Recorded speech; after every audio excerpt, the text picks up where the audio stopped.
ditandai dengan adanya keterbatasan aliran udara dalam saluran nafas yang persisten dan progresif, yang berhubungan dengan meningkatnya respon inflamasi kronik. Jadi hampir sama. Asma dan PPOK ini terjadi inflamasi kronik pada saluran nafas dan parenkim paru karena paparan partikel atau gas berbahaya. Apa contohnya paparan partikel atau gas berbahaya itu? Di antaranya adalah asap rokok. Jadi Bapak Ibu, ayo bersikap cerdik, terutama bagi bapak-bapak, untuk tidak merokok, atau kalaupun belum bisa berhenti merokok, jangan merokok di dalam rumah atau terlihat oleh anak-anak kita sendiri ya terutama ya. Jadi kita bisa mengedukasi kepada masyarakat juga. Gas berbahaya lainnya adalah debu, bahan kimia di tempat kerja, asap dapur. Nah, hati-hati, masih banyak di desa-desa yang ibu-ibunya memasak dengan menggunakan kayu bakar, sehingga kemudian asap dapurnya berlebih, apalagi kalau kemudian ventilasi atau konsep rumah sehat belum terbentuk di rumah dari yang bersangkutan. Oleh karena itu nanti peran dari kesehatan lingkungan, peran dari Promkes itu juga sangat diperlukan dalam penguatan tim pandu PTM. Dan sekali lagi PPOK ini timbul pada usia pertengahan, terutama di atas 40 tahun, akibat kebiasaan merokok dalam jangka waktu yang lama. Jadi hati-hati, pada perokok usia 40 tahun ke atas, kita sudah harus mencurigai kalau dia ada gejala-gejala, ada beberapa tanda klinis yang nanti akan saya sampaikan, maka kita harus curiga dia terjadi PPOK. Nah, ini contoh pada kasus PPOK atau COPD ya. Jadi pada saat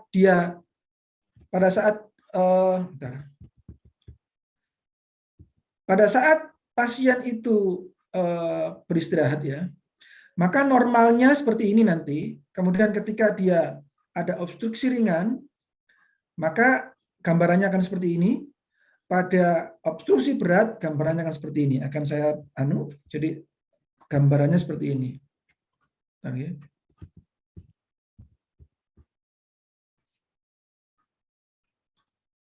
Nah, jadi ini gambarannya pada normal, maka proses inspirasi dan ekspirasi tidak ada masalah.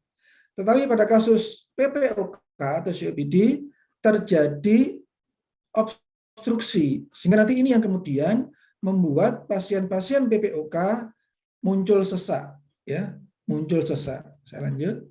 Ini pada kondisi istirahat, ini pada kondisi bekerja atau beraktivitas. Nah, maka dia akan semakin parah, di mana udara akan terperangkap di dalam paru-paru karena terjadi tadi inflamasi, ya. Jadi ini yang kemudian membuat pasien-pasien itu mengalami sesak yang signifikan. Nah, kita lanjut kepada faktor risiko. Faktor risiko, saya mulai faktor risiko dari asma. Ya, jadi sekali lagi, saya akan langsung bandingkan antara asma dan PPOK. Pada asma, faktor risikonya diantaranya adalah faktor lingkungan. Ya. Kemudian juga mencetuskan eksaserbasi dan atau menyebabkan gejala-gejala asma menetap terkait dengan faktor risiko itu. Di antaranya apa saja? Contohnya misalnya alergen di dalam dan di luar ruangan, polusi udara di dalam dan di luar ruangan, infeksi pernafasan, exercise yang berlebihan juga mempengaruhi pada pasien-pasien asma. Hati-hati. Makanya pada pasien-pasien asma ketika dia konsultasi terkait dengan olahraga apa yang bisa dilakukan, maka kita harus berhati-hati, usahakan olahraga yang tidak terlalu menguras fisik. Salah satu yang mungkin agak aman yaitu selama dia tidak ada masalah dengan air, salah satu yang bisa adalah renang, ya, tapi itu pun harus menyesuaikan. Kemudian perubahan cuaca, kemudian makanan juga mempengaruhi terkait dengan risiko asma, ya. Kadang ada orang yang alergi misalnya, alergi telur, alergi udang, ini juga bisa memicu terkait dengan asma. Kemudian ekspresi emosi yang berlebihan, asap rokok maupun iritan. Iritan ini macam-macam ya Bapak Ibu ya. Jadi diantaranya adalah parfum, bau-bauan merangsang, hot spray, misalnya kayak di rumah-rumah itu mungkin kayak obat semprot nyamuk, itu harus hati-hati ya. Hati-hati, terutama jika ada anggota keluarga yang punya asma, maka penggunaannya harus hati-hati. Ini contoh pencetus asma ya. Jadi bisa dari serbuk sari, bulu binatang, makanan, cuaca, kemudian polusi, dan lain sebagainya.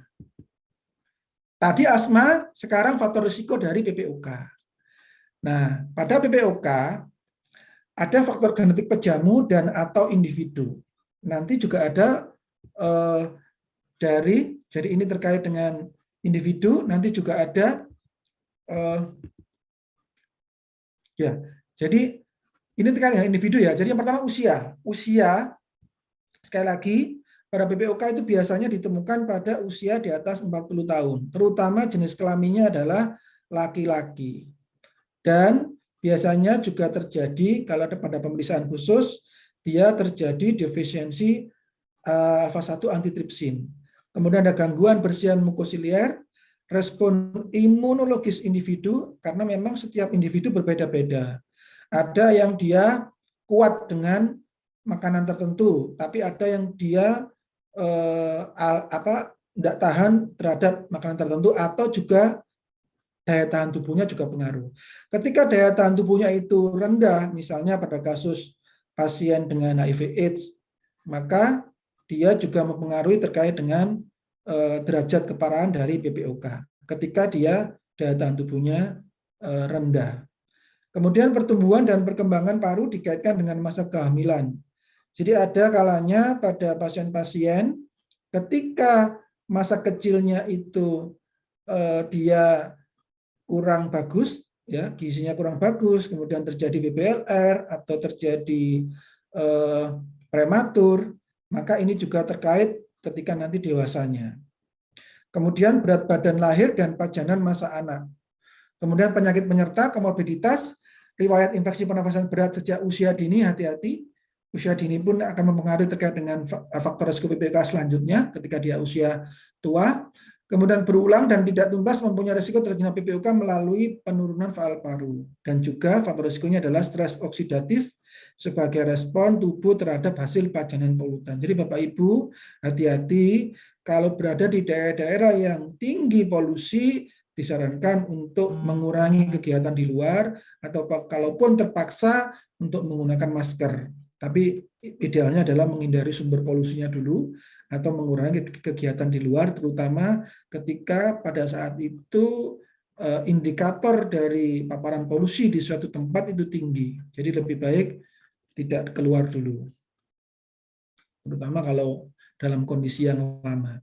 Nah, termasuk perilaku individu kebiasaan merokok. Hati-hati, kita sudah sering kali edukasi pada masyarakat, sebatang rokok terdapat sekitar 4.000 zat kimia, bla bla bla bla.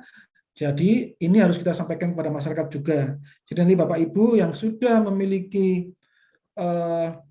penanganan pandu PTM dengan baik di puskesmas masing-masing, jangan lupa selalu edukasi. Apalagi sekarang sudah ada PHW ya, Picture Health Warning ya, di mana dulu belum ada aturannya, sekarang sudah ada, di mana hampir rata-rata setiap rokok itu ada gambar yang terkait dengan akibat rokok, mulai dari terlihat paru-parunya rusak, ada trakeostomi, dan lain sebagainya. Itu sebagai bentuk kita edukasi kepada para perokok, khususnya terutama pada anak-anak yang belum pernah mencoba rokok, sehingga nanti mereka berpikir ulang untuk merokok. Saya lanjut.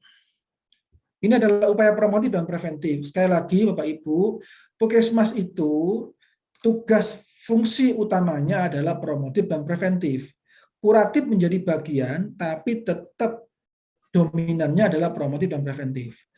Pada edukasi di Puskesmas ditujukan untuk mencegah bertambah beratnya penyakit dengan cara menggunakan obat yang tersedia dengan tepat, menyesuaikan keterbatasan aktivitas, serta mencegah eksaserbasi serangan. Oleh karena itu pastikan Bapak Ibu, untuk di Puskesmas juga tersedia obat-obatan yang terkait dengan PPOK maupun terkait dengan asma. Adapun juga upaya promotif lainnya, pengurangan pajanan faktor risiko. Tadi sudah saya sebutkan, pengurangan pajanan asap, rokok, debu pekerjaan, bahan kimia, polusi udara, dan lain sebagainya. Termasuk kita kayak pekerja-pekerja di jalan raya ya, termasuk polisi lalu lintas, maka mereka memang lebih aman memakai masker ya. Termasuk yang kerja di perusahaan-perusahaan, pabrik-pabrik yang memang di situ akan banyak debu, banyak bahan kimia, maka diperlukan untuk penggunaan APD ya, salah satunya adalah masker. Tuh, apalagi sekarang beberapa sistem P3 K3 harus berjalan dengan baik ya. Keselamatan dan kesehatan kerja harus dilakukan dengan baik, termasuk di puskesmas. Baik, saya lanjut. Ini adalah upaya preventif. Jadi sekali lagi, tadi ini adalah PPOK, ini asma. Pada asma, kita ada yang namanya pencegahan primer, ada namanya pencegahan sekunder, ada namanya pencegahan tersier pada asma ya. Apa bedanya? Pencegahan primer itu ditujukan untuk mencegah sensitisasi. Kuncinya di sini ya, mencegah sensitisasi pada bayi dengan orang tua pasien asma. Dengan cara apa? Menghindari asap rokok dan polutan lain selama kehamilan dan masa perkembangan bayi. Ya, kemudian mungkin ada yang mau ditanyakan? Baik, saya lanjut ya. Jadi sekali lagi caranya yaitu penghindaran asap rokok dan polutan lain selama kehamilan dan masa perkembangan bayi dan anak. Hati-hati. Makanya saya sampaikan terutama di daerah-daerah yang kawasan tanpa rokok, wajib tidak boleh ada orang merokok di dalamnya, termasuk puskesmas, rumah sakit, pelayanan publik, ya. Masa kita kalah sama mall? Mall saja itu kalau ada orang merokok langsung ditegur sama satpam. Ya, oleh karena itu nanti tolong Bapak Ibu termasuk menjaga agar puskesmas masing-masing KTR-nya berjalan dengan bagus dan nanti itu melibatkan security otomatis. Kemudian yang kedua, diet hipoalergenik ibu hamil dengan syarat diet tersebut tidak mengganggu asupan janin. Yang ketiga, pemberian ASI eksklusif sampai 6 bulan. Ya. Adapun pencegahan sekunder ditujukan untuk mencegah inflamasi. Kalau primer itu mencegah sensitisasi, kalau sekunder mencegah inflamasi pada anak yang telah tersensitisasi. Dengan cara apa? Sama. Menghindari pajanan asap rokok, serta alergen dalam ruangan, terutama tungau debu rumah. Makanya saya punya beberapa pasien, ketika mereka itu punya penyakit asma, kemudian mereka juga sangat alergi terkait dengan debu atau tungau, maka kemudian setiap hari selalu dibersihkan tempat tidurnya, kasurnya dengan alat vacuum cleaner. Sehingga itu tujuannya adalah untuk mencegah inflamasi. Ini termasuk bentuk dari pencegahan sekunder. Adapun pencegahan tersier ditujukan untuk mencegah manifestasi asma pada anak yang telah menunjukkan manifestasi penyakit alergi. Jadi ini kalau tersier dia sudah punya manifestasi penyakit alergi, cuma kita mencegah ya, mencegah agar dia tidak sering serangan berulang. Saya lanjut. Ini untuk deteksi dini dan faktor risiko PTM ya, asma dan PTM. Saya mulai dulu dari asma. Ini adalah salah satu kemampuan yang wajib dimiliki oleh teman-teman di Puskesmas. Jadi harus punya kemampuan semuanya, tidak hanya tim mandu PTM, semuanya, terutama untuk petugas di UGD, petugas di Ranap, petugas di VK, ataupun juga di loket. Ketika ada pasien dengan gejala asma, maka segera tangani. Kalau berat langsung bawa ke UGD. Jadi deteksi dini pada asma ini yang pertama, deteksi dini pada kelompok deteksi dini ya, biasanya itu di bawah usia 3 tahun. Bila ada gejala mengi, anak dengan orang tua asma atau dengan dermatitis atopi, maka perlu dicurigai untuk menderita asma di kemudian hari. Jadi hati-hati ya, kita perlu deteksi dini ya, terutama untuk para nakes yang punya penyakit asma, maka kita harus bisa untuk mendeteksi dini pada anak-anaknya sendiri, ya, terutama yang di bawah usia 3 tahun. Kemudian penemuan kasus asma. Penemuan kasus asma ini tadi saya katakan, petugas UGD, VK, loket, rawat inap harus benar-benar bisa melihat, oh orang ini asma ini, maka pengobatannya juga harus tepat. Pada penemuan kasus asma, ya, kesakitan dan kematian, dilaksanakan secara rutin dan berjenjang dimulai dari Dinkes provinsi, kabupaten kota, puskesmas, FKTP yang diintegrasikan dengan penyakit tidak menular. Dan juga dilakukan penemuan kasus asma pada kegiatan yang berbasis masyarakat seperti Pospindu. Oleh karena itu saya titip pada Bapak Ibu, Pospindu PTM harus digalakkan. Karena Pospindu PTM itu adalah saringan pertama. Saringan pertama yang nanti kemudian ketika tidak bisa diselesaikan di tingkat Pospindu PTM sebagai UKBM, maka kemudian dilanjut ditangani di Pandu PTM yang ada di Puskesmas dan dipastikan tim Pandu PTM penanggung jawab terapi atau penanggung jawab pengobatan adalah seorang dokter. Karena terapi itu tetap harus dokter yang bertanggung jawab. Sehingga nanti dipastikan, karena kemarin ada beberapa informasi, masih ada puskesmas yang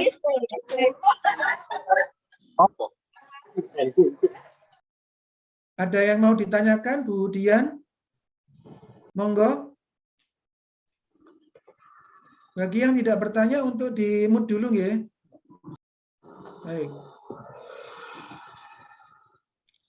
Jadi, sekali lagi, ketika ada puskesmas yang tidak memiliki dokter umum, karena Pandu PTM ini memang adalah kebutuhannya adalah dokter umum, maka segera membuat suratan kepada Dinas Kesehatan, kepala puskesmasnya, agar ada dokter penanggung jawab. Karena kemarin ada waktu saya memberi materi di Murna Jatilawang, saya tidak usah sebut puskesmas mana, kabupaten mana, ternyata di kabupaten itu ada beberapa puskesmas, tidak banyak sih, mungkin 2 puskesmas ya, yang tidak memiliki dokter umum.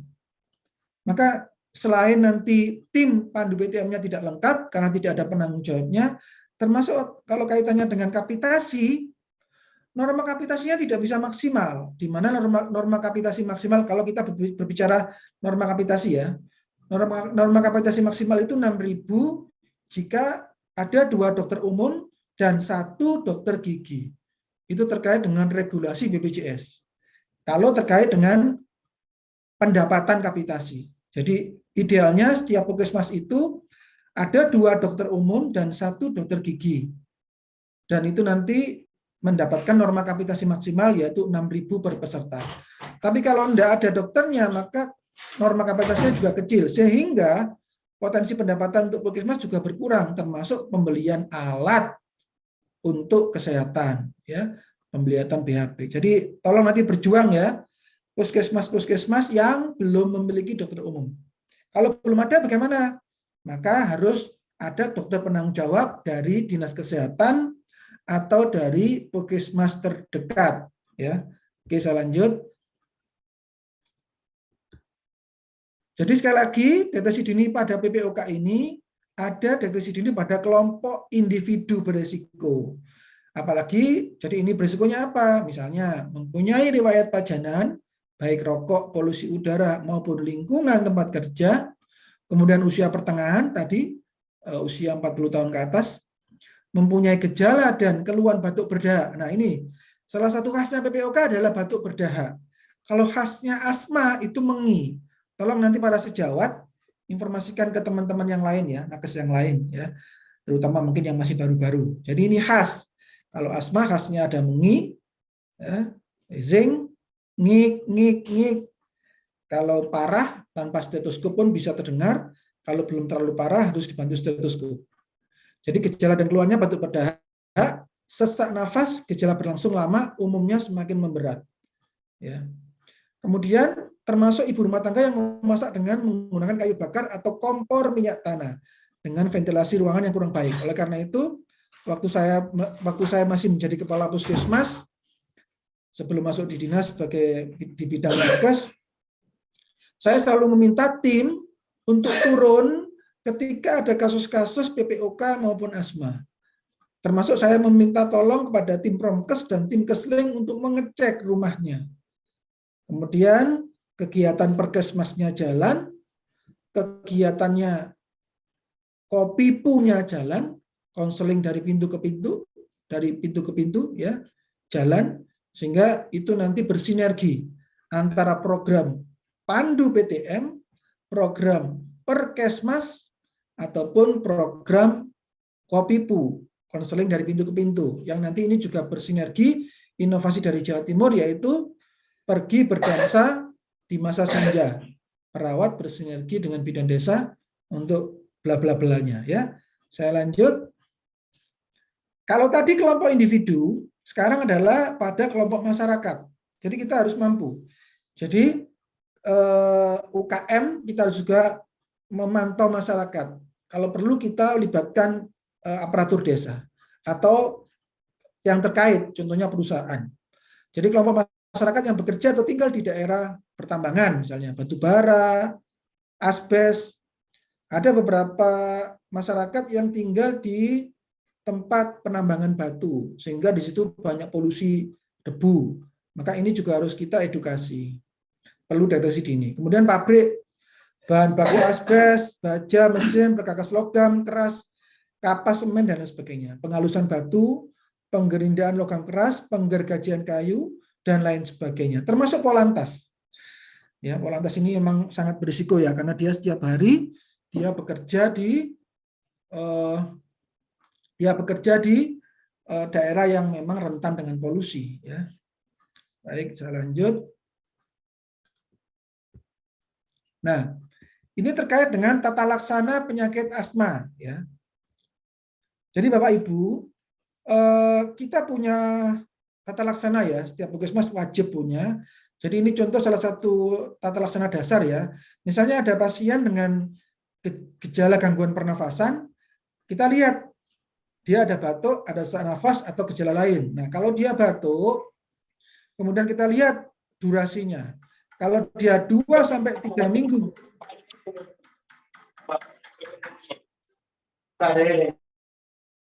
Baik. Kalau dia durasinya 2-3 minggu atau lebih, maka kita curiga bisa jadi itu karena TB, tuberkulosis, ataupun asma, pertusis, sinusitis, bronkitis kronis, bronkiektasis, atau penyakit reflux gastroesofagus.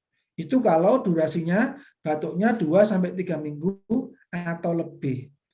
Kalau dia kurang dari 2 minggu, kita curiganya apa? Pneumonia, faringitis, laringitis, tonsilitis, sinusitis, ataupun bronkitis akut. Jadi berbeda ya.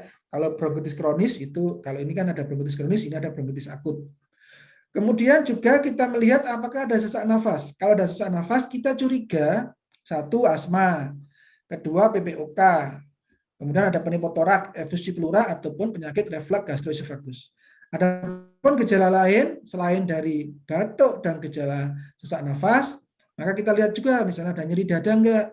Kalau nyeri dada kita curiga pleuritis, efusi pleura, pneumotorak, PRGI. Kalau ada batuk darah kita curiga TB atau bronkiektasis maupun tumor paru. Jadi nanti ada beberapa penyakit yang memberikan beberapa gejala yang ada batuknya, ada sesak nafasnya, ada batuk darahnya misalnya, contoh pada kasus TB. TB bisa ada batuknya, bisa ada batuk darahnya, atau juga dia disertai dengan sesak nafas. Ya. Jadi kita tetap harus curiga. Lanjut, ini adalah diagnosis asma. Sekali lagi, kekuatan teman-teman di Puskesmas adalah 1, anamnesa, yang kedua adalah pemeriksaan klinis. Kalau pemeriksaan penunjang, mungkin itu akan lebih banyak dilakukan di rumah sakit. Tetapi Bapak Ibu semua harus mempunyai kemampuan yang kuat di kaitannya dengan anamnesa dan pemeriksaan klinis, sehingga nanti kemudian bisa mendiagnosa ke arah yang mendekati ketepatan. Nah, diagnosis asma sangat penting sehingga penyakit ini dapat ditangani dengan baik dan benar. Diagnosis klinis berdasarkan gejala, dan gejala ini harus kita anamnesa. Kemudian riwayat penyakit ini juga sama dari anamnesa, dan pemeriksaan fisik sangat berarti dalam menegakkan diagnosa asma. Jangan sampai nanti kemudian ada pasien di poli, oh ini cuma batuk biasa Bu, tidak diperiksa dengan stetoskop, ternyata dia sudah ada wheezing, sudah ada mengi, sudah ada suara ngik, walaupun tidak terdengar kalau tidak menggunakan stetoskop. Oleh karena itu, pastikan setiap pemeriksaan pasien dengan keluhan nggak nyaman di dada atau sesak, pastikan harus diperiksa dengan stetoskop. Saya lanjut. Nah, ini anamnesisnya ya. Anamnesanya, satu, apakah ada batuk berulang? Ditanyakan, di rumah gimana Bu? Apa ada batuk berulang tidak? Oh ada. Ada sesak nafas enggak? Oh ada. Ada rasa berat di dada enggak? Ada. Apakah ada nafas berbunyi? Ada. Bagi yang sudah berat ya, kalau masih ringan atau sedang kadang-kadang belum berbunyi. Jadi anamnesis itu kan sesuatu yang dirasakan oleh pasien. Nah, kalau anamnesis sudah lengkap, maka kita akan melihat gejala tipikalnya. Ya. Kalau kita melihat episodisitas, maka asma itu adalah serangan yang berulang, hilang timbul yang diantaranya terdapat periode bebas serangan. Ya. Jadi sekali lagi dia sifatnya adalah reversible. Kemudian variabilitasnya bervariasi kondisi asma pada waktu tertentu bahkan dalam 1 hari. Terjadi variabilitas dengan perburukan pada malam atau dini hari. Jadi bisa jadi pada malam hari atau dini hari dia serangan, tapi siang atau sore hari dia aman-aman saja. Ya, itu yang disebut dengan variabilitas. Kemudian reversibilitas. Meredanya gejala asma dengan atau tanpa obat bronkodilator agonis beta 2, kerja singkat atau SABA, terjadi karena mekanisme obstruksi jalan nafas pada asma, terutama didominasi oleh kontraksi otot polos bronkus ya. Jadi sekali lagi ini akan mereda dengan atau tanpa obat SABA. Kemudian faktor pencetus, apakah dia akan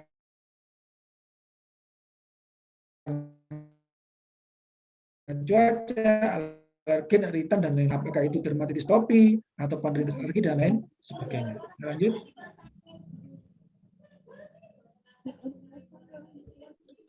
Nah, ini terkait dengan pemeriksaan fisik ya Bapak Ibu. Jadi sekali lagi anamnesis harus kuat, dilanjut dengan pemeriksaan fisik. Ya. Pada pemeriksaan fisik ini bervariasi dari normal pada saat stabil, jadi dia nggak ada serangan, sampai berat, yaitu pada eksaserbasi akut berat. Ya, sudah akut, berat lagi. Nah, ini kita harus hati-hati. Kemudian kelainan pemeriksaan fisik yang paling sering ditemukan adalah mengi atau wheezing pada auskultasi. Maka tolong pastikan Bapak Ibu, bagi yang sebagai PJ UKP, sebagai PJ mutu, sebagai PJ rumah tangga, tolong pastikan di setiap ruangan harus ada stetoskop yang memadai. Harus ada stetoskop yang bisa berfungsi dengan baik, apalagi di UGD. Jangan sampai kemudian ada tenaga, ada pasien gawat darurat, asma, kemudian stetoskopnya tidak berfungsi dengan baik, rusak misalnya. Tolong nanti harus dipantau. Ya. Termasuk nanti menghimbau kepada kepala ruangan untuk laporan jika ada alat-alat kesehatan di ruangan masing-masing, kepala ruangan harus lapor. Anggotanya lapor kepala ruangan lapor kepada PJ UKP, PJ mutu, atau PJ rumah tangga. Sehingga nanti itu bisa dibahas di acara minlog bulanan atau di rapat pimpinan level PJ. Kemudian, saya lanjut. Nah, ini pemeriksaan penunjang. Pemeriksaan penunjang pada asma, sekali lagi, ada yang bisa dilakukan di puskesmas, tapi ada yang nggak bisa dilakukan sehingga harus dirujuk, terutama pada kasus eksaserbasi akut berat. Pada pemeriksaan standar, penunjang standar, itu bisa dilakukan pemeriksaan faal dengan spirometer. Kemarin, 2 minggu yang lalu, ketika saya memberikan materi di Purna Jati Lawang, alhamdulillah, ada beberapa puskesmas yang sudah memiliki alat spirometer.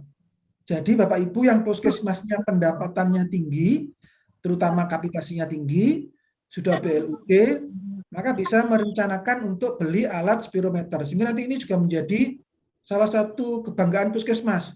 Puskesmas A memiliki alat spirometer. Nah, nanti pasien-pasiennya banyak yang tertarik. Kemudian pemeriksaan dan penilaian faal paru secara sederhana dengan alat peak flow meter. Ya, kalau di ada alatnya bisa kita praktek ya, terutama kalau offline. Kalau ada alatnya. Kemudian penunjang tambahan. Penunjang tambahan ini biasanya dilakukan di rumah sakit.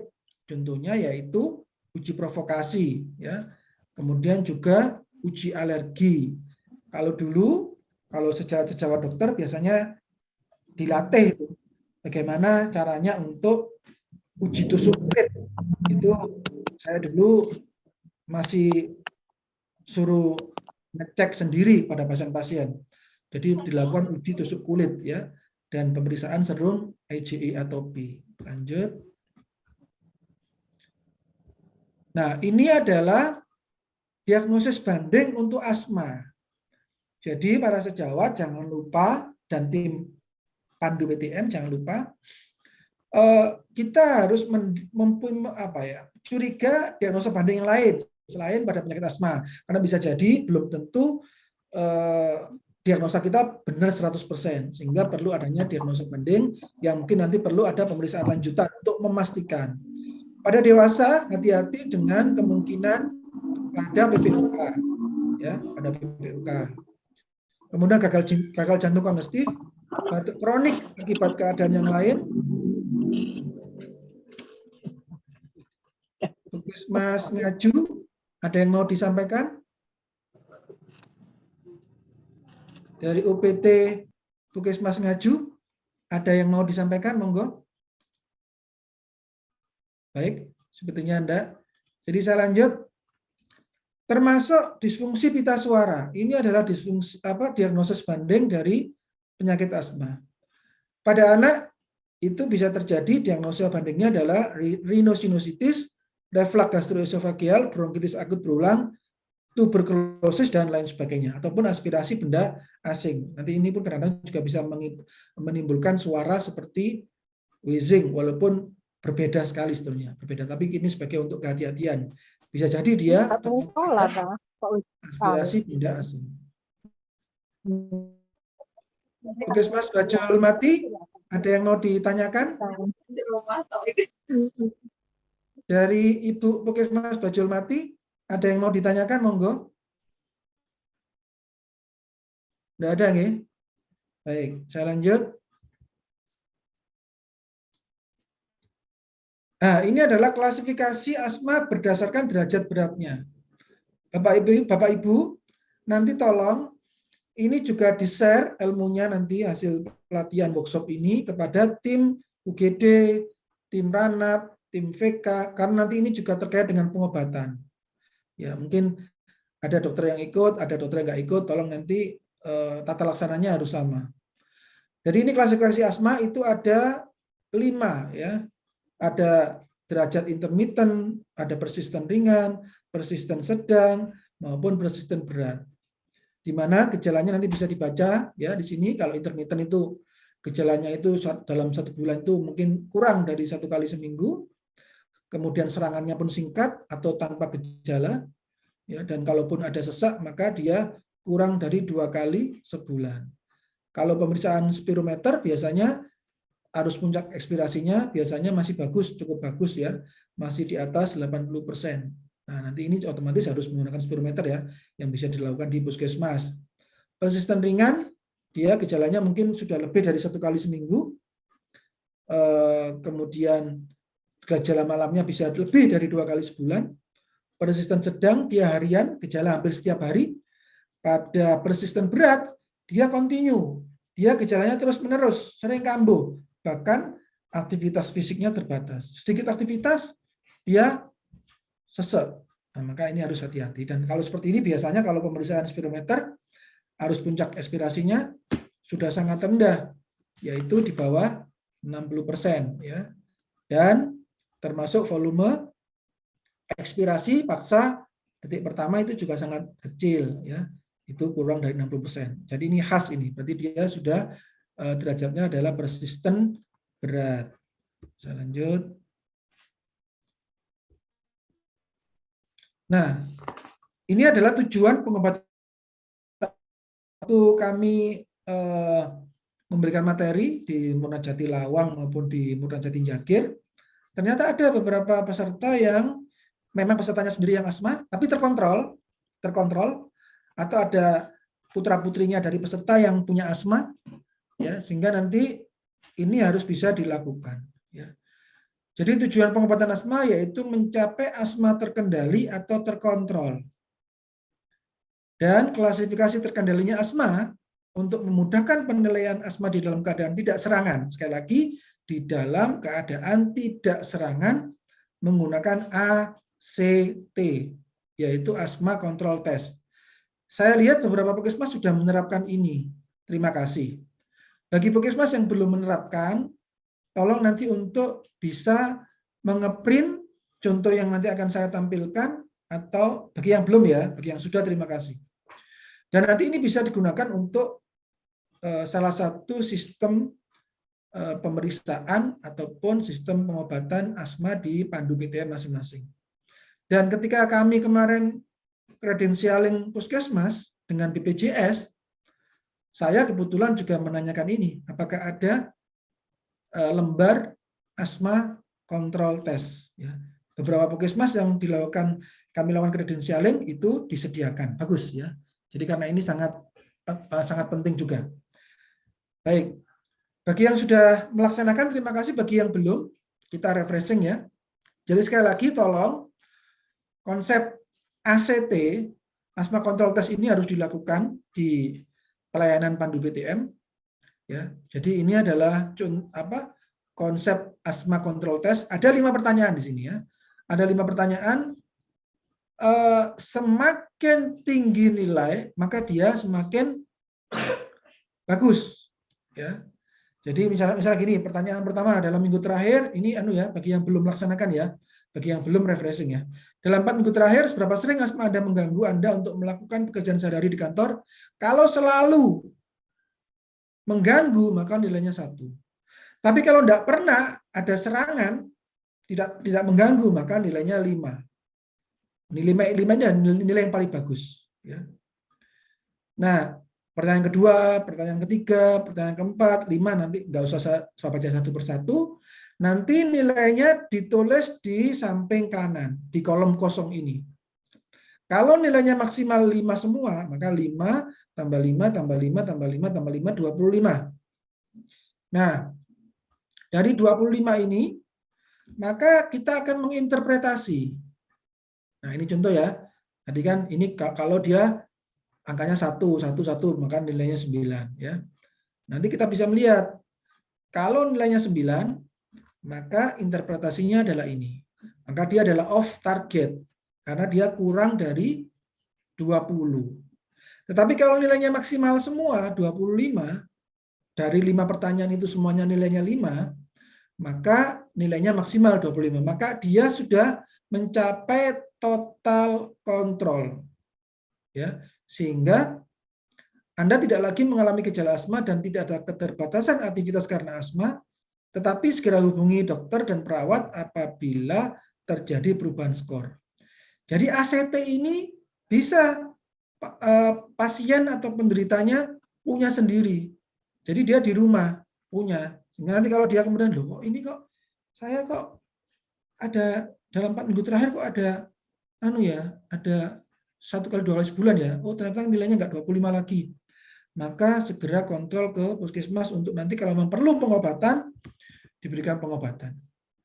Nah ini kalau nilainya 20-24 disebut dengan on target. Asma Anda terkontrol, tapi tidak total terkontrol. Ya. Belum mencapai total kontrol. Sehingga harus konsul bagaimana untuk mencapai total kontrol. Kalau yang di atas tadi 25, kalau ada kekurangan dari 25 tiba-tiba turun, ya juga harus kontrol. Nah, kalau off target, maka asma Anda belum terkontrol. Apalagi mencapai total kontrol. Jadi belum terkontrol sehingga apa?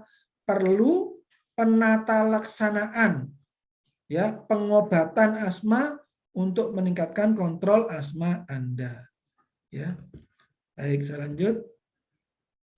Ini sekali lagi definisi dari kontrol total yang berarti nilainya adalah 25. Di mana apa? Gejalanya sudah nggak ada, pemakaian obat-obatannya sudah tidak ada, nggak perlu pakai, arus puncak ekspirasi pagi, otomatis menggunakan spirometer ya. Bisa kalau puskesmas ada yang punya, dia suruh datang pagi, ya, suruh cek ya APE-nya. Kalau lebih 80% maka dia bagus. Tidak ada lagi terbangun di malam hari, tidak ada lagi eksaserbasi atau serangan, tidak ada lagi kunjungan ke IGD, tidak ada lagi efek samping obat. Maka kalau ini semuanya sudah tidak ada, maka dia sudah disebut dengan kontrol total, di mana nilainya dari ACT adalah 25. Adapun prinsip tata laksana asma itu ada yang jangka panjang, ada yang pada saat akut atau serangan. Itu berbeda tata laksananya. Nanti akan saya tampilkan gambarnya. Nah, ini sudah ya, saya lewati karena tadi sudah saya sampaikan. Sudah, ini sudah. Hati-hati yang tadi saya katakan ya, beberapa di rumah kadang-kadang ada semprotan apa, hati-hati. Kadang-kadang ada yang nggak kuat dengan bahunya. Ya, tepung sari juga hati-hati. Jangan sampai pasien asma kemudian dia memang nggak kuat dekat dengan bunga-bunga, tepung sari diajak rekreasi ke taman bunga yang banyak tepung sarinya, bahaya. Ya. Nah, tadi yang saya katakan ya, ada pengobatan asma itu yang tadi slide ini, ada pengobatan asma itu yang jangka panjang, ada yang pada saat akut atau saat serangan. Nah, ini penjelasannya. Jadi ada kontrol, ada relief ya. Pada kontrol itu tujuannya adalah untuk obat untuk mengontrol asma. Mengontrol asma. Contohnya apa? Inhalasi steroid ataupun LABA. Ya.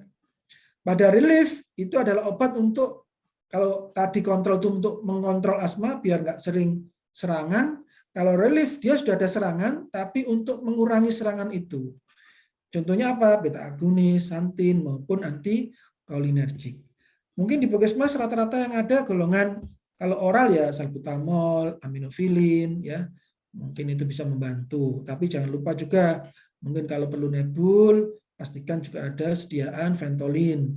Oleh karena itu saya titip pada tim pandu PTM, termasuk para sejawat, pastikan perencanaan obatnya untuk penanganan asma maupun PPOK itu terpenuhi dengan baik. Jangan sampai ada kasus kematian di UGD atau pasien asma tidak ditangani dengan bagus sehingga kemudian dia terjadi eksaserbasi akut. Kemudian sampai UGD parah meninggal. Maka ini pasti sangat disayangkan. Nah, tadi ini gambarnya ya, contoh gambar. Jadi sekali lagi obat kontrol ya, ini obat kontrol ya. Obat kontrol ini obat pelega. Jadi sekali lagi obat pelega hanya pada saat serangan, ya, untuk mengurangi serangan, berfungsi melebarkan saluran nafas, dan pemakaian yang sering justru akan mengakibatkan asma tidak terkontrol. Jadi sekali lagi ini nggak boleh sering-sering dipakai karena dia bersifat sebagai obat pelega, obat relief, ya, berbeda dengan obat kontrol, di mana dia memang dipakai rutin setiap hari. Kemudian dia berfungsi mengatasi peradangan dan mengendalikan asma dan mencegah atau mengurangi frekuensi ataupun berat serangan. Jadi ada berbeda obatnya. Baik.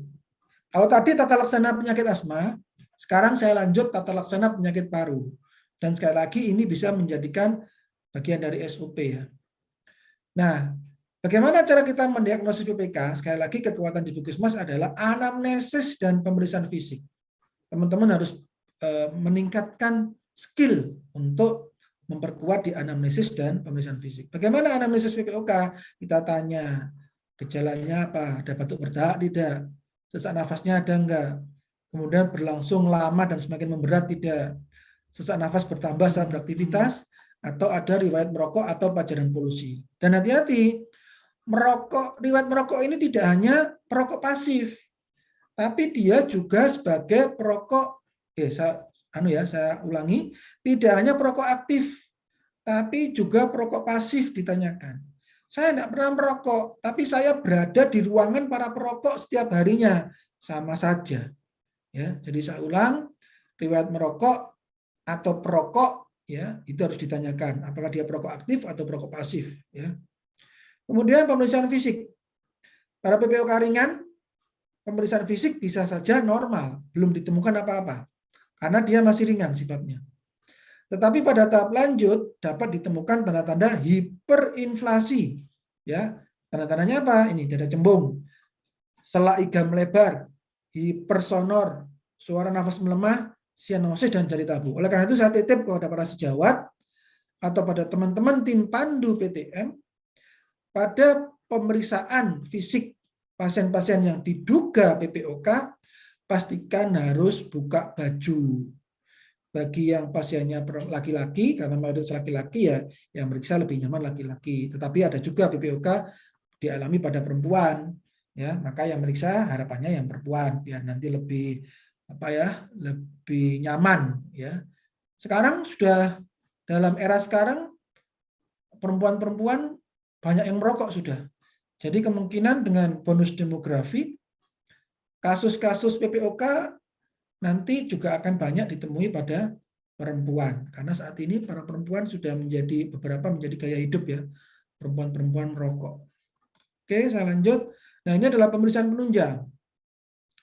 Penunjang standar untuk diagnosis PPOK adalah pemeriksaan fal paru dengan menggunakan spirometer.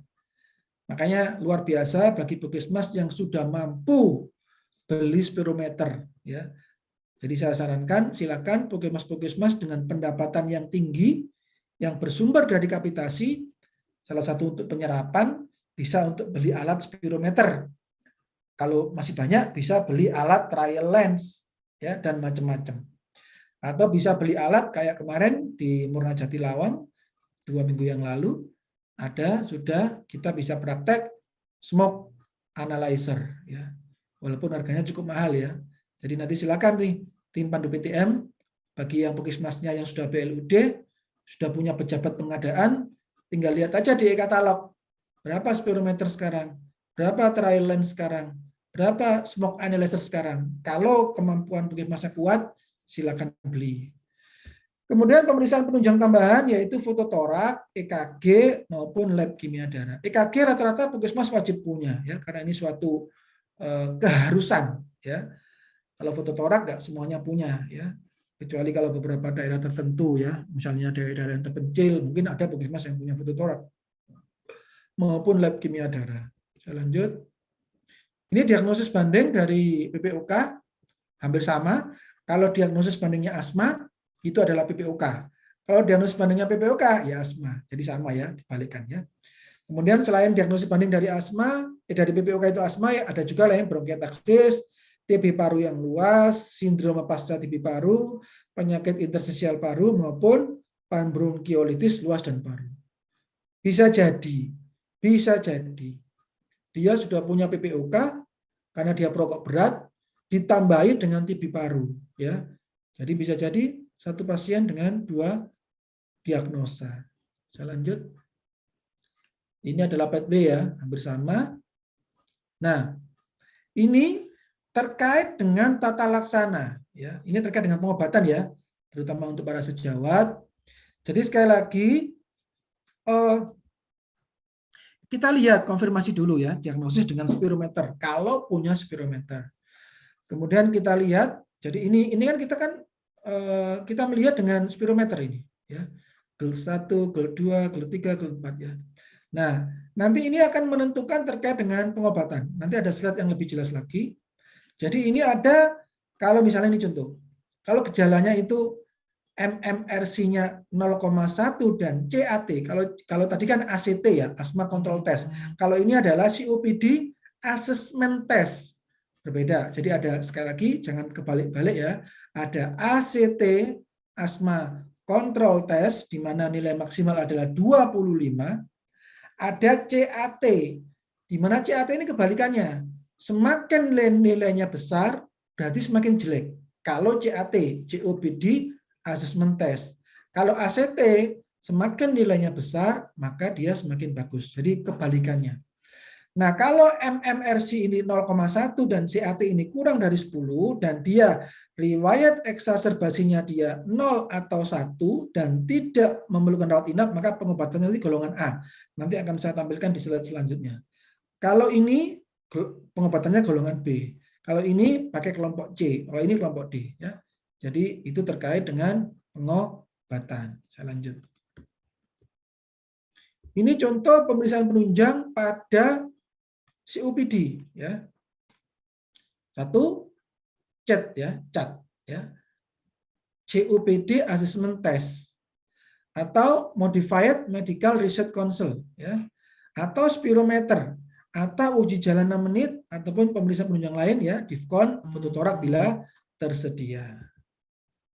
Nanti akan saya tampilkan terkait dengan CAT. Nah ini contoh Modified Medical Research Council ya.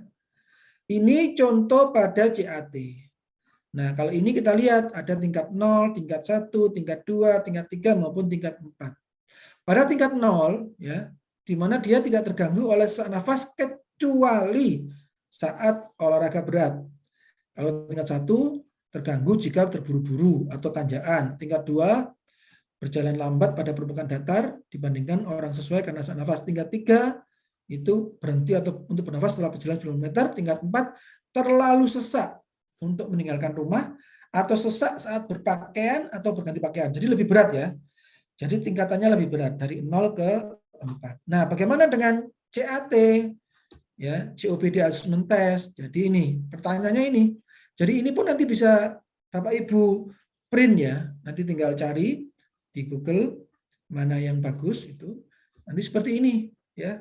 Jadi nanti ketika ada pasien PPOK, pasien dirawat inap, pasien di UGD, pasien di poli, ditanya ini ya. Kemudian dijelaskan, ternyata sampean CAT-nya ini ternyata kecil ya. Kalau kecil berarti dia semakin jelek, berbeda dengan ACT, semakin besar bagus, kalau di sini kalau kecil bagus. Jadi kalau asma control test semakin besar bagus, kalau CAT semakin kecil bagus ya. Nah, di sini contoh saya tidak pernah batuk. Kalau nggak pernah batuk nilainya 0. Tapi kalau selalu batuk nilainya 5. Kalau sangat jarang batuk nilainya 1. Kalau jarang batuk nilainya 2. Kalau kadang-kadang nilainya 3. Itu nanti bisa dikondisikan ya. Prinsipnya ada nilai minimal 0, nilai maksimal adalah 5. Nanti di total ini ada 8 pertanyaan. 1, 2, 3, 4, 5, 6, 7, 8 pertanyaan. Kalau nilainya jelek semua, berarti kalau CAT nilai jelek itu berarti nilai maksimal ya. 5, maka total skor adalah 40. Tapi kalau nilainya bagus semua, nilai bagus berarti kalau di CAT 0, maka nilainya adalah 0. Ya. Maka nanti pengobatannya pun lain. Saya ulangi sedikit. Nah, kalau MRC-nya itu rendah, CAT-nya kurang dari 10 atau kecil, dia tidak rawat inap, maka kelompok pengobatannya yang paling ringan yaitu pakai kelompok A. Nanti akan saya tampilkan slide selanjutnya. Ini adalah contoh spirometer. Spirometer, G. Jadi beruntunglah bagi yang sudah punya spirometer, tapi hati-hati karena ini alat mahal. Tolong nanti penggunaannya juga harus hati-hati. Penggunanya harus benar-benar memahami cara penggunaan yang baik. Ya. Jadi spirometer yaitu tes fisiologi untuk menilai fungsi paru melalui pengukuran volume paru saat inspirasi dan ekspirasi maksimal dalam fungsi waktu. Ya. Kemudian merupakan gold standar diagnosis COPD, bisa diketahui tanda-tanda obstruksi dan sebagai pemeriksaan berguna untuk menunjang diagnosis, melihat laju perjalanan penyakit maupun menentukan prognosis. Ini macam-macam dari contoh spirometer. Ya. Ada yang mahal, ada yang murah. Silakan nanti Puskesmas yang punya kemampuan kapitasi tinggi bisa merencanakan. Nah, ini contoh. Jadi sekali lagi pada penggunaan spirometer pastikan hidung tertutup. Kalau ada alatnya, tutup pakai alat, ya bisa misalnya pada clip on nose itu ya. Atau kalau nggak ada alatnya, boleh pakai tangan, ya tangan penderita sendiri memegang satu hidung. Kemudian dia mengembuskan nafas.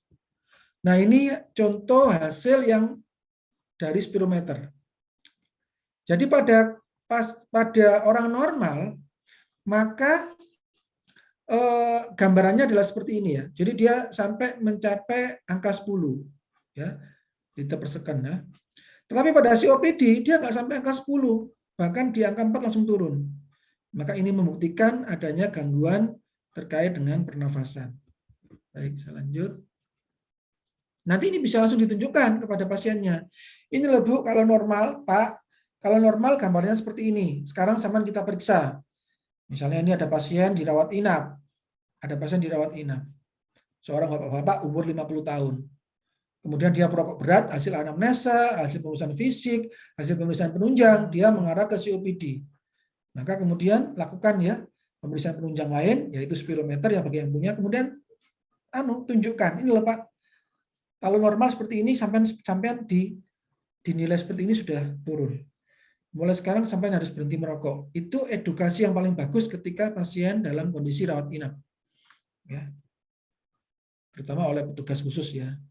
Tapi kalau memang sudah pulang, maka nanti edukasinya ada di Poli Pandu PTM. Nah, ini terkait dengan torak. Untuk torak nanti apa yang dilihat? Dilihat apakah ada hiperinflasi, apakah ada emfisema dan hipertensi pulmoner untuk melihat kondisi-kondisi yang lain ya. Berguna untuk menyingkirkan kemungkinan penyakit yang lain ya, misalnya TB dan lain sebagainya.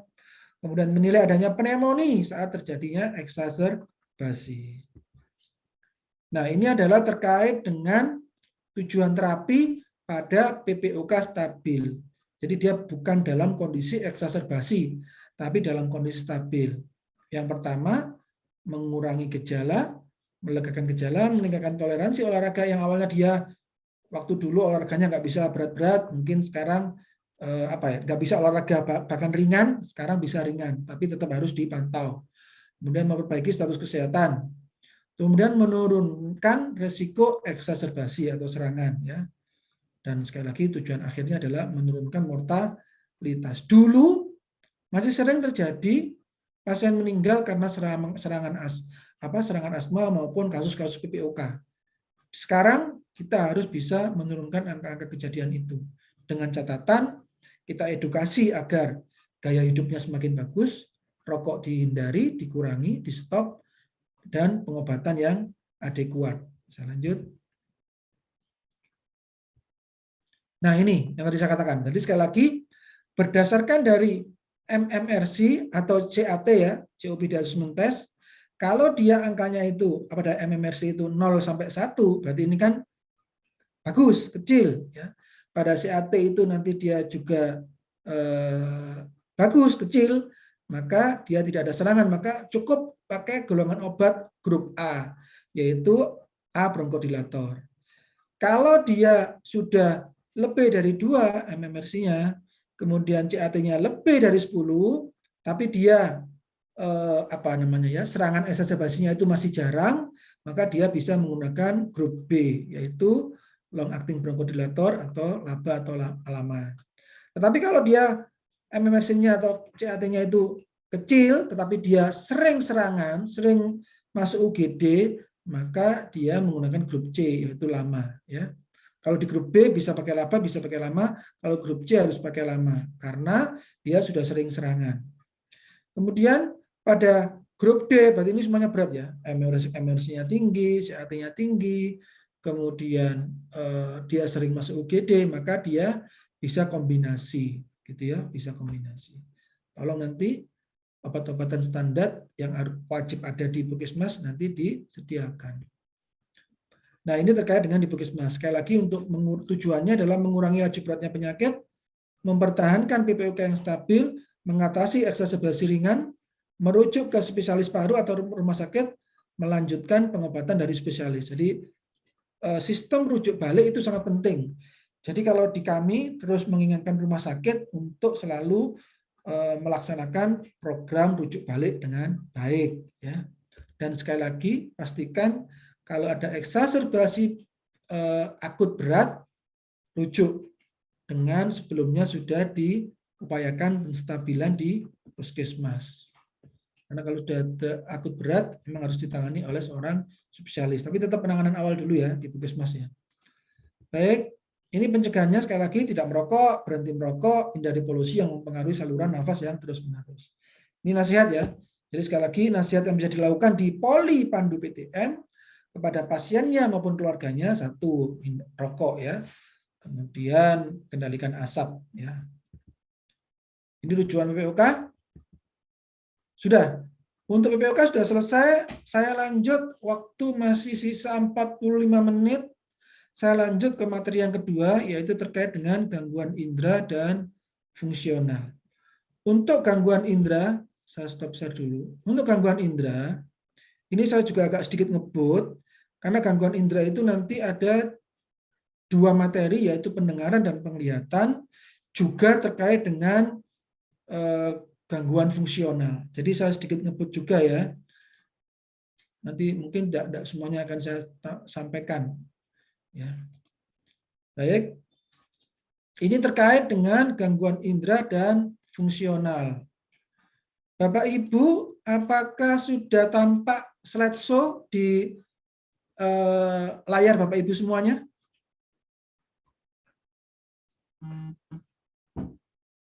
Mungkin ada yang menjawab, biar saya sebelum saya lanjut, apakah slideshow dari slide gangguan indera dan fungsional sudah tampak di layar Bapak Ibu? Sudah, Bapak. Sudah, nggih, terima kasih. Takutnya tidak tampil di Bapak Ibu, makanya saya tanya dulu. Baik. Jadi Bapak Ibu, jadi materi selanjutnya adalah gangguan indera dan fungsional. Baik. Pencegahan. Ya, jadi ini tujuannya. Jadi Bapak Ibu, tujuan dari pembelajaran ini satu terkait dengan gangguan penglihatan dan kebutaan, gangguan pendengaran dan ketulian, dan gangguan fungsional akibat PTM. Ya. Apa itu contohnya gangguan penglihatan dan kebutaan? Contohnya katarak, kelainan refraksi, glaukoma, diabetik retinopati, retinopati of prematurity, dan low vision. Nanti ini akan saya sampaikan semua. Makanya ini agak sedikit ngebut, ya. Kemudian gangguan pendengaran dan ketulian. Ada sumbatan serumen, otitis media seperti kronis, gangguan pendengaran akibat bising, tuli kongenital maupun presbikosis. Ini juga akan saya sampaikan semua. Ya, tapi memang nggak bisa secara detail ya, karena waktunya sangat mepet. Kemudian gangguan fungsional akibat PTM termasuk penyandang disabilitas fisik, intelektual, dan mental dan sensorik. Baik, saya lanjut. Nah, ini terkait dengan prevalensi kebutaan. Ya, ini data Litbangkes Kemenkes 2016. Jadi angka katarak itu tinggi Bapak Ibu. Oleh karena itu saya minta tolong kepada Bapak Ibu, ayo bantu para pasien-pasien katarak ketika mereka dari Posbindu PTM ada gangguan penglihatan, kemudian dilanjut ke Pandu PTM dan ternyata memang hasil pemeriksaan mereka ternyata katarak, maka catat namanya, catat alamatnya, catat nomor HP-nya, sehingga ketika suatu saat ada program operasi katarak gratis, selain ke BPJS, tapi kalau BPJS itu biasanya kan antriannya panjang. Nah, ketika nanti ada insidental kegiatan operasi katarak gratis tanggal sekian, nah nanti Bapak Ibu tinggal kontak nomor HP-nya yang sudah dicatat. Kita mungkin tidak bisa bantu uang kepada pasien-pasien katarak, tapi kita bisa bantu informasi. Dan luar biasa pahalanya kalau kita sudah banyak membantu orang-orang seperti ini. Yang awalnya penglihatannya tidak bisa melihat dengan jelas, mungkin bagi yang muslim, baca Quran susah, ketika dia habis operasi, baca Quran mudah, jelas, maka insya Allah pahalanya juga akan mengalir ke kita. Walaupun kita cuma menyampaikan informasi. Nah, sekali lagi di Indonesia persentase katarak itu sangat tinggi. Saya lanjut. Nah, indikator terkait dengan gangguan indera fungsional untuk target 2019, persentase puskesmas yang melakukan deteksi dini dan rujukan kasus katarak itu 30%. Ini untuk 2019. Sekarang mungkin sangat tinggi ya. Jadi ini kebetulan datanya 2019. Baik, saya lanjut. Nah, ini terkait dengan gangguan penglihatan. Jadi sekali lagi, bagi yang sudah memahami, kita refreshing, bagi yang belum, kita diskusi bersama. Jadi gangguan penglihatan yaitu kondisi yang ditandai dengan penurunan tajam penglihatan ataupun luas lapangan pandang. Jadi ada dua ya. Jadi ada dua yang terkait dengan gangguan penglihatan yang dapat mengakibatkan kebutaan. Beberapa gangguan penglihatan yang menjadi prioritas di masyarakat yaitu satu, kelainan refraksi, kemudian katarak, glaukom, retinopati, diabetikum, retinopati of prematurity, dan low vision. Kayak saya ini, saya awalnya nggak pakai kacamata, tapi dengan semakin bertambahnya usia, maka memang tidak bisa dipungkiri ada kelainan refraksi, maka harus pakai kacamata plus, ya, di mana awalnya tidak pakai kacamata. Nah, ini harus kita bantu kepada masyarakat. Apalagi dia kemudian misalnya dia penjahit, misalnya sudah tua. Saya kok sekarang kerja kok cepat pusing ya. Ternyata setelah diperiksa dengan trial lens di puskesmas, setelah diperiksa dengan visus menggunakan Snellen cat, ternyata memang ada gangguan refraksi. Nah, ini harus segera kita bantu dengan menggunakan kacamata. Dan ini harusnya bisa tuntas di puskesmas. Karena ini termasuk 144 diagnosa yang harus tuntas di puskesmas. Oleh karena itu, ini terus kita jajaki dengan BPJS. Di tempat kami kemarin, kami mengundang dari pihak BPJS, tempat kami ya. Nah, kebetulan kami kemarin berkoordinasi, saya di bidang Yankes, berkolaborasi dengan bidang P2P, dalam kaitannya program PTM. Mungkin di sini juga ada dari Dinas Kesehatan ya, yang membawai PTM ya. Jadi kami kemarin berkolaborasi antara bidang Yankes dan bidang PTM mengundang 1 dokter spesialis mata, 2 refraksionis dari Surabaya, pakar ya. Jadi mereka juga memberikan materi khusus dan pelatihan praktek, termasuk kepada para dokter atau nakes yang lain. Ya. Jadi dilatih benar bagaimana cara memeriksa kelainan refraksi. Dan memang ke depan kalau saya lihat Puskesmas nanti suatu saat akan bisa menyediakan kacamata. Karena nanti itu menjadi suatu keniscayaan. Harus bisa selesai, tuntas di Puskesmas. Dan nanti level GP atau level dokter umum nanti bisa melakukan peresepan kacamata, terutama yang sederhana ya, terkait dengan kacamata minus, kacamata plus. Ya. Baik, saya lanjut. Nah, kita sedikit refreshing ya terkait dengan anatomi mata. Anatomi mata dari depan ya ada kornea, kemudian ada pupil, ada lensa, ada iris, ada jasad siliaris, ada sklera, ada koroid, ada retina dan saraf optik. Ini terkait dengan anatomi mata. Nah, bagaimana syarat agar mata kita dapat melihat dengan jelas? Maka ada 3 syarat di situ. Yang pertama, media refraksi ke dalam mata harus jernih. Contoh pada katarak, sudah nggak bisa melihat jelas karena di lensanya sudah nggak jernih. Kemudian pada retina, nervus 2 sampai dengan sistem saraf pusat harus dalam kondisi sehat. Ya, media refraksinya bagus, tetapi retinanya rusak, ya sama saja. Ya, ataupun sistem saraf pusatnya jelek, ya sama saja. Kemudian yang ketiga, pembiasan sinar yang jatuh ke dalam mata tepat di retina. Ya. Baik, saya lanjut. Ini contoh penampang mata yang ini dari samping. Nah, ini terkait dengan gangguan penglihatan dan kebutaan ya. Ini sesuai dengan WHO menggunakan ICD-10 ya. Tapi sekali lagi prinsipnya kalau dalam pemeriksaan visus itu kemudian ada penurunan visus dan kemudian menggunakan pin,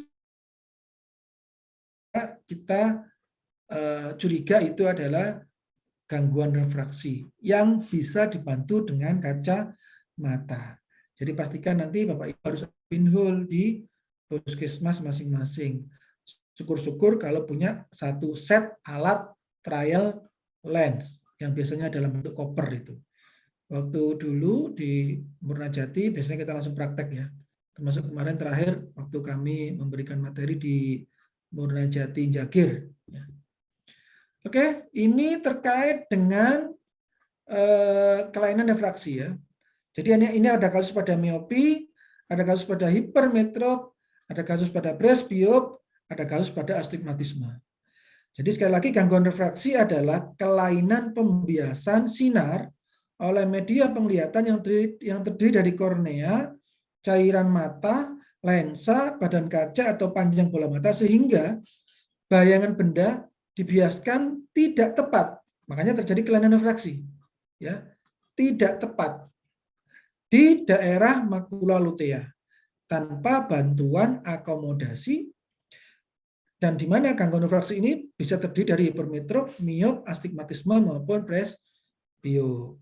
Jadi sekali lagi tidak bisa dibiaskan tidak tepat di daerah makula lutea kalau tanpa bantuan akomodasi. Makanya dengan pinhole itu tujuannya adalah membantu akomodasi. Kalau dia pemeriksaan Snellen cat kemudian visusnya turun, kemudian dia dibantu dengan pinhole, kemudian jelas, maka kita curiganya mengarah sebagian besar adalah kelainan refraksi. Lanjut. Nah, ini terkait dengan alur pemeriksaan refraksi.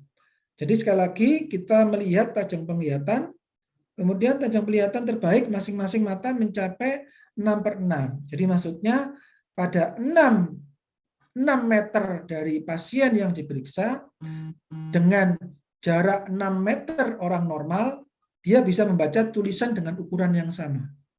Ya. Jadi kalau 6/6 itu berarti visusnya adalah 100%. Ya, jadi dia yang diperiksa melihat jarak 6 meter sebuah ukuran tulisan yang dimana dia bisa membaca dengan jelas, yang dimana orang yang normal pun juga bisa membaca.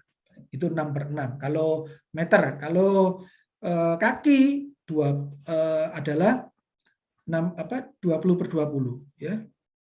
Nah, ini terkait dengan kalau ada perbedaan refraksi antara kedua mata, maka mungkin kita perlu resepsi kacamata ya.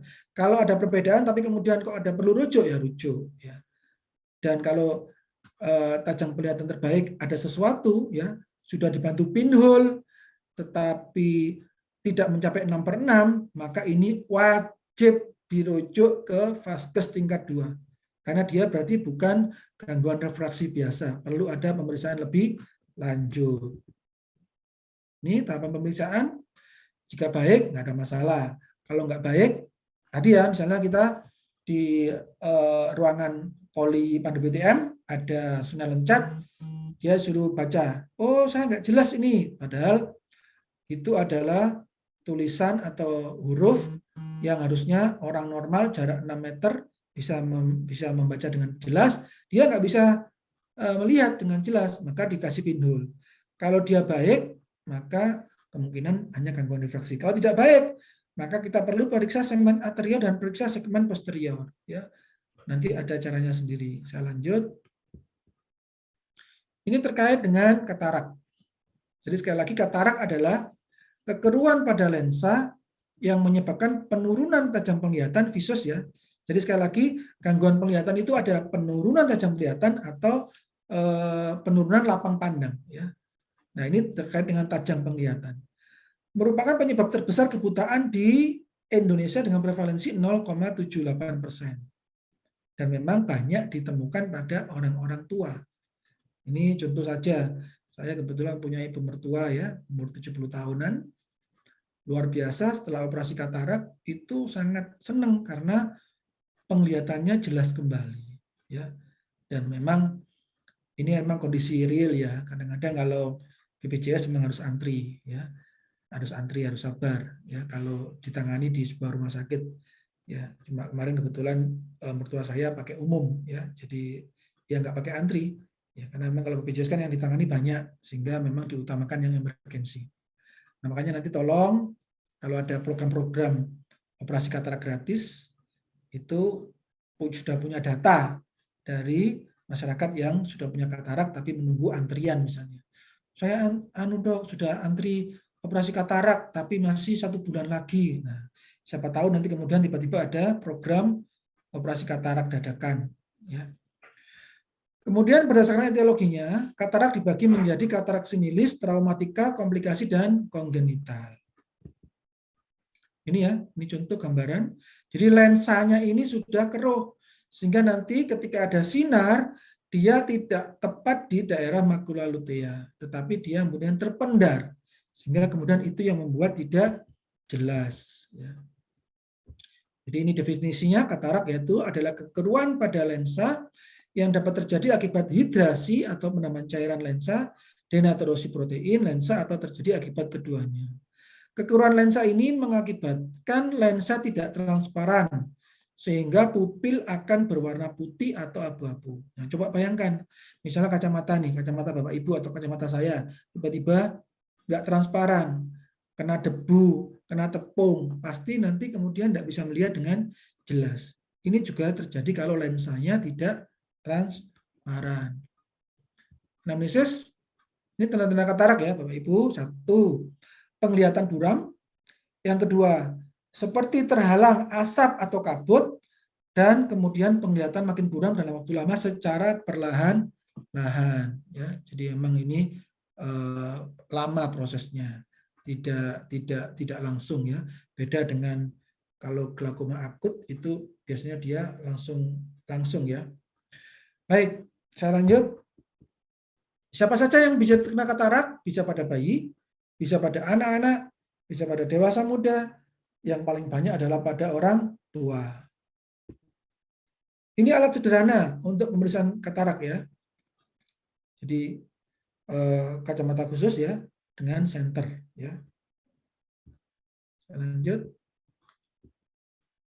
Ini terkait dengan tadi pemeriksaan. Jadi pen light itu disinarkan pada pupil, tapi ini memang perlu skill ya. Disinarkan pada pupil dengan membuat sudut 45 derajat dengan dataran iris dengan menggunakan loop ya. Tadi loop tadi yang untuk kacamata melihat tadi. Dilihat bayangan iris pada lensa yang keruh. Penilaiannya bila ada shadow positif ya, ini terjadi pada katarak matur ya. Jadi ada shadow positif, jadi bila bayangan iris pada lensa terlihat besar dan letaknya jauh terhadap pupil lensa, pupil lensa belum keluar seluruhnya ya. Jadi ini belum sampai ke depan, ini terjadi pada katarak matur, disebut dengan shadow test ya. Ada juga dengan shadow test negatif jika ini bayangannya kecil. Ini perlu kalian khusus ya. Baik, saya lewati. Ini adalah gambaran mata normal ya. Jadi mata normal lensanya jernih. Mata katarak lensanya sudah keruh. Mata jernih, ada cahaya dilanjutkan tepat pada makula lutea. Pada katarak karena lensanya sudah keruh, maka dia kemudian cahaya berpendar. Sehingga kemudian itu yang mengakibatkan penglihatan kabur. Ini Saryawati, waktunya nggak nutut. Ini indikasi bedah ya. Ya, indikasi bedah. Hati-hati kriteria rujukan katarak matur jika pasien telah mengalami gangguan penglihatan yang signifikan atau jika telah timbul komplikasi. Jadi hati-hati pada driver, supir bis, supir travel ya. Ini kan butuh penglihatan yang bagus. Nah, kalau kemudian mereka usia tua, kemudian ternyata kemudian mereka punya katarak, maka mereka akan sangat terbantu sekali kalau kemudian bisa terdiagnosa lebih awal dan kemudian segera dilakukan operasi, maka mereka kemudian meningkatkan mutu hidup mereka dan menjaga keamanan bagi dia sendiri maupun penumpangnya. Bisa kita bayangkan seorang driver bus, dia punya katarak ya, kemudian kabur, kemudian dia ngebut, maka ini juga beresiko. Hati-hati terkait dengan pasca operasi, sejawat harus melihat kemungkinan komplikasi yang akibat operasi ya. Ada glaukom, uveitis, dislokasi lensa intraokuler, edema makula, ablasi retina, endophthalmitis ya. Endophthalmitis ini juga harus hati-hati. Sekarang sesuai dengan regulasi diketatkan ya. Jadi sekarang operasi katarak itu adalah hospital based. Itu harus dilakukan di kamar operasi. Karena apa? Untuk menghindari komplikasi yang tidak diinginkan, termasuk terkait dengan endophthalmitis. Saya lanjut. Ini glaukom. Ini harus ngebut ini. Glaukom adalah suatu penyakit yang ditandai dengan kumpulan gejala berupa peningkatan tekanan bola mata yang disertai dengan kerusakan saraf mata dan penyempitan lapang pandang. Jadi sekali lagi, gangguan visus bisa tajam lapang pandang ataupun penyempitan lapang pandang. Nah, pada penyempitan lapang pandang ini biasanya diakibatkan oleh glaukom. Jadi Bapak Ibu hati-hati. Tolong nanti sampaikan ke timnya masing-masing, terutama tim yang ada di UGD, di Poli, di rawat inap. Ya, ketika ada pasien datang dengan gejala-gejala kayak ini, gambaran ini ya, jangan kemudian dikiranya cuma konjungtivitis. Kalau cuma konjungtivitis kemudian disuruh pulang, padahal nggak boleh. Ya, ini kalau ada kasus glaukoma baik akut maupun kronik, yang terbaik adalah setelah sudah bisa mendiagnosa, rujuk ke dokter spesialis mata. Ya, karena ini bukan bagian dari 144 diagnosa yang harus selesai di puskesmas. Rujuk, ya. Tapi diagnosanya harus tepat. Jangan sampai kemudian datang dengan kondisi glaukoma akut, tapi kemudian tenang saja Bapak, Udah ini tak kasih obat tetes, misalnya obat tetes mata. Ternyata saya nggak bisa sebut merek ya. Ternyata obat tetes matanya untuk infeksi konjungtivitis misalnya, dianggap konjungtivitis padahal dia glaukoma akut. Kemudian ternyata tidak ada perubahan, kemudian dia dibawa ke rumah sakit, maka ditegur itu. Ini siapa yang ngasih obat tetes mata ini? Kok dikasih obat tetes ini padahal ini glaukoma akut? Tadi nggak ditanya-tanya. Enggak. Maka kemudian itu pasti akan ditegur kepala Puskesmas, kepala UGD-nya, ya, apalagi kemudian ada tuntutan. Hati-hati, hati-hati. Ada tuntutan dari seorang pasien. Ini nggak diperiksa sama dokternya, nggak dikonsulkan ke dokternya. Ternyata harusnya dia glaukoma akut, harusnya segera dirujuk, tapi dia tidak dirujuk, hanya diberi obat tetes mata untuk konjungtivitis misalnya.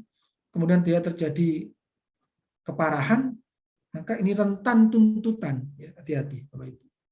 Nah, jadi ini gambaran glaukoma akut, hati-hati, harus bisa membedakan dengan konjungtivitis akut. Ini adalah definisi dari glaukoma akut, adalah suatu kondisi di mana terjadi aposisi iris dengan jalinan trabekular pada sudut bilik mata saat kondisi iris terdorong ke depan, maka outflow aqua sumur ini akan terhambat. Hal ini dapat menyebabkan peningkatan tekanan intraokuler, sehingga pada orang dengan glaukoma akut dia terjadi tekanan yang meningkat. Ya, tuh lanjut. Nah ini ciri khasnya dari glaukoma akut. Satu, pandangannya buram, nyeri pada bagian mata yang dapat menjalar hingga kepala. Nah ini khas juga ini. Melihat pelangi atau halo di sekitar lampu. Jadi suruh lihat lampu. Bapak lihat lampu ada kayak pelangi enggak? Oh iya ada.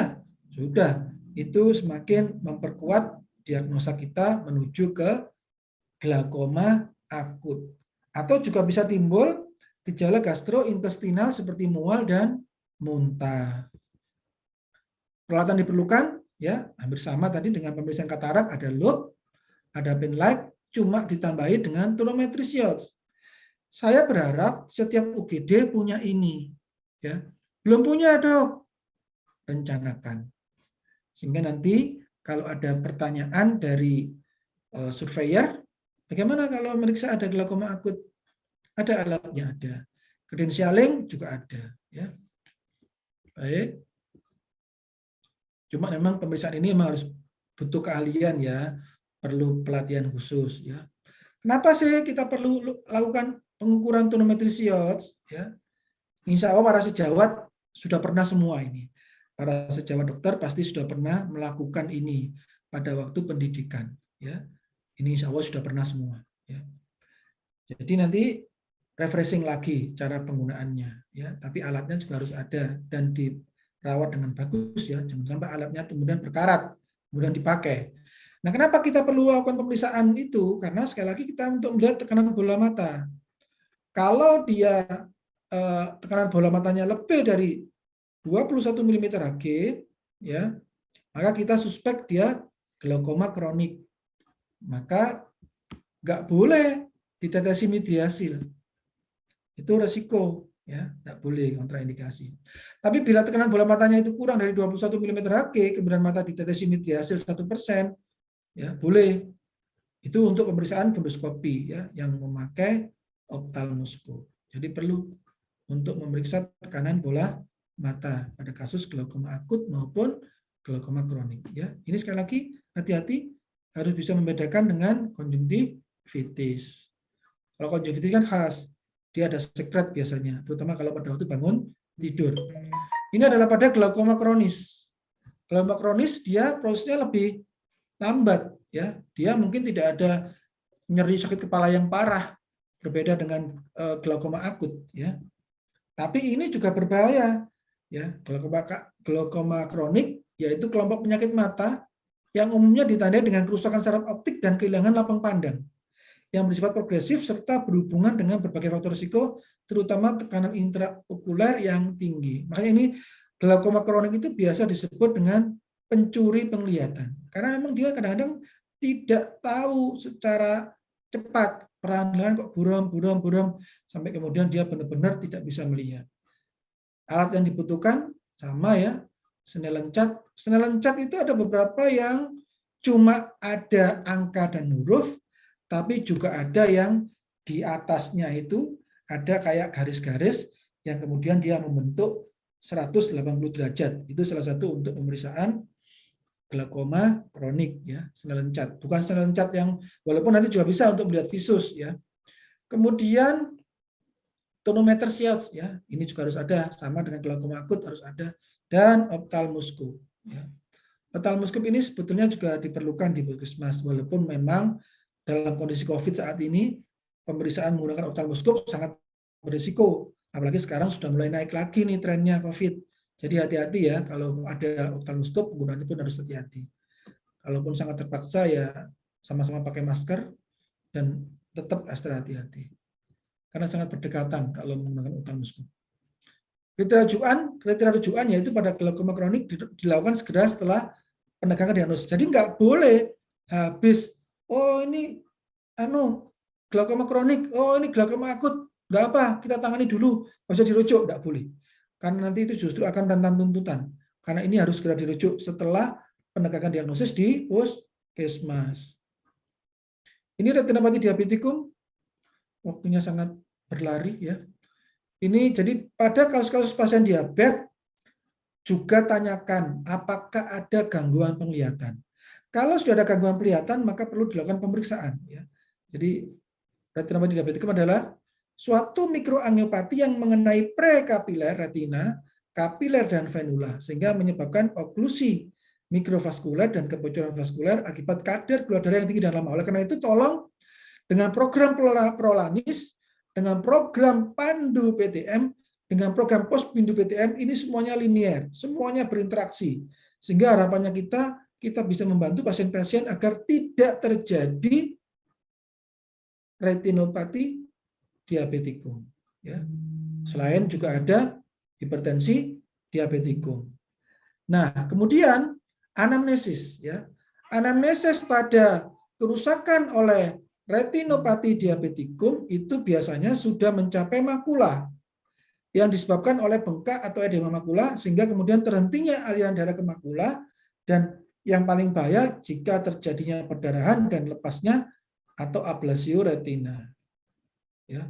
Dan lagi-lagi ini akibat peningkatan tekanan bola mata yang tidak bisa terjadi akibat tekanan yang tidak segera ditangani, terutama bila terjadi komplikasi glaukoma neovaskuler. Sekali lagi ini pemeriksaan fundoskopi ya, tetap hati-hati ya.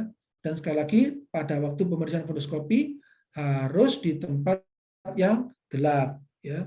Kemudian harus ditetesi dulu midriasil dan ini kan harus dicek dulu tekanan bola matanya ya. Itu kemudian ophthalmoscope dan kursi ya. Memang pemeriksaannya paling nyaman di kursi ya. Ini terkait dengan hasil pemeriksaan fisik dan penunjang sederhana. Sekali lagi hati-hati dengan ini terkait dengan retinopati diabetikum ya. Hati-hati dengan riwayat diabetes mellitus ya tipe 1 atau 2. Apalagi dia sudah lama ya. Kemudian kita lihat matanya baik dengan atau tanpa penurunan visus ya, tetap kita periksa.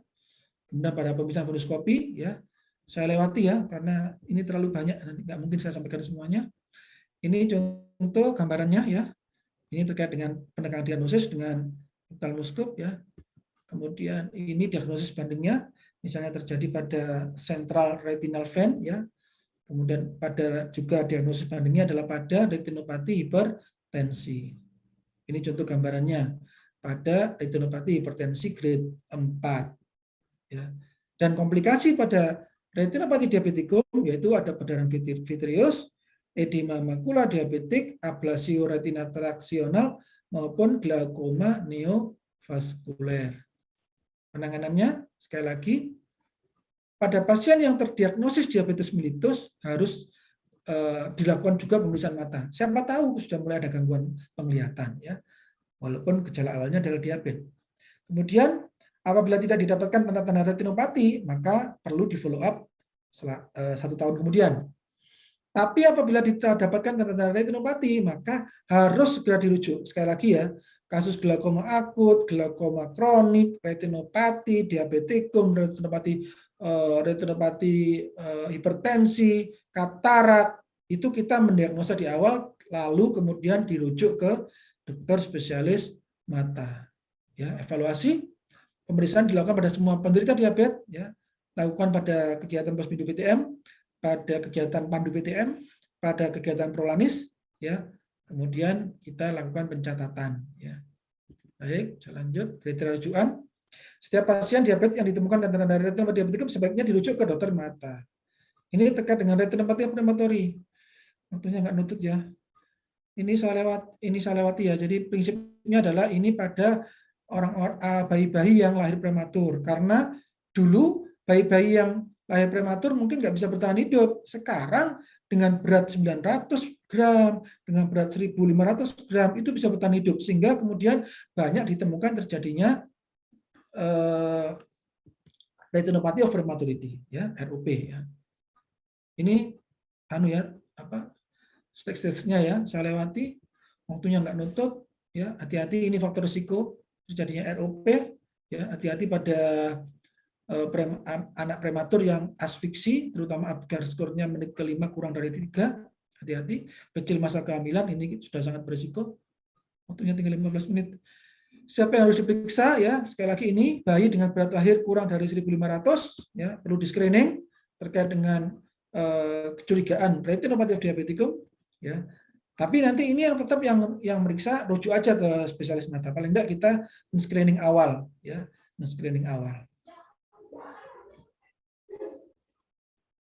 Kemudian lanjut.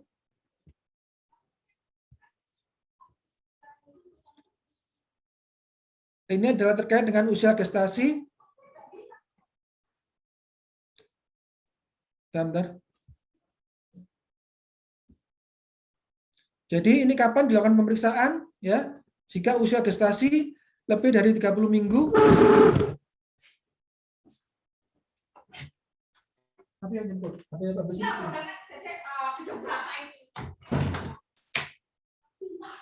Jadi kapan dilakukan pemeriksaan? Jika usia gestasi lebih dari 30 minggu, ya, maka diperiksakan 2-4 minggu setelah kelahiran. Kemudian jika usia gestasi kurang atau sama dengan 30 minggu, maka diperiksa 4 minggu setelah kelahiran. Ya. Oke, saya lanjut. Waktunya sangat mepet. Ya. Ini terkait dengan gangguan pendengaran dan ketulian.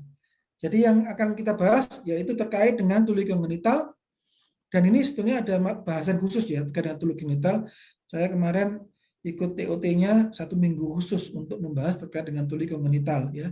Dan nggak mungkin kalau disampaikan dalam waktu 1 jam ini, ya.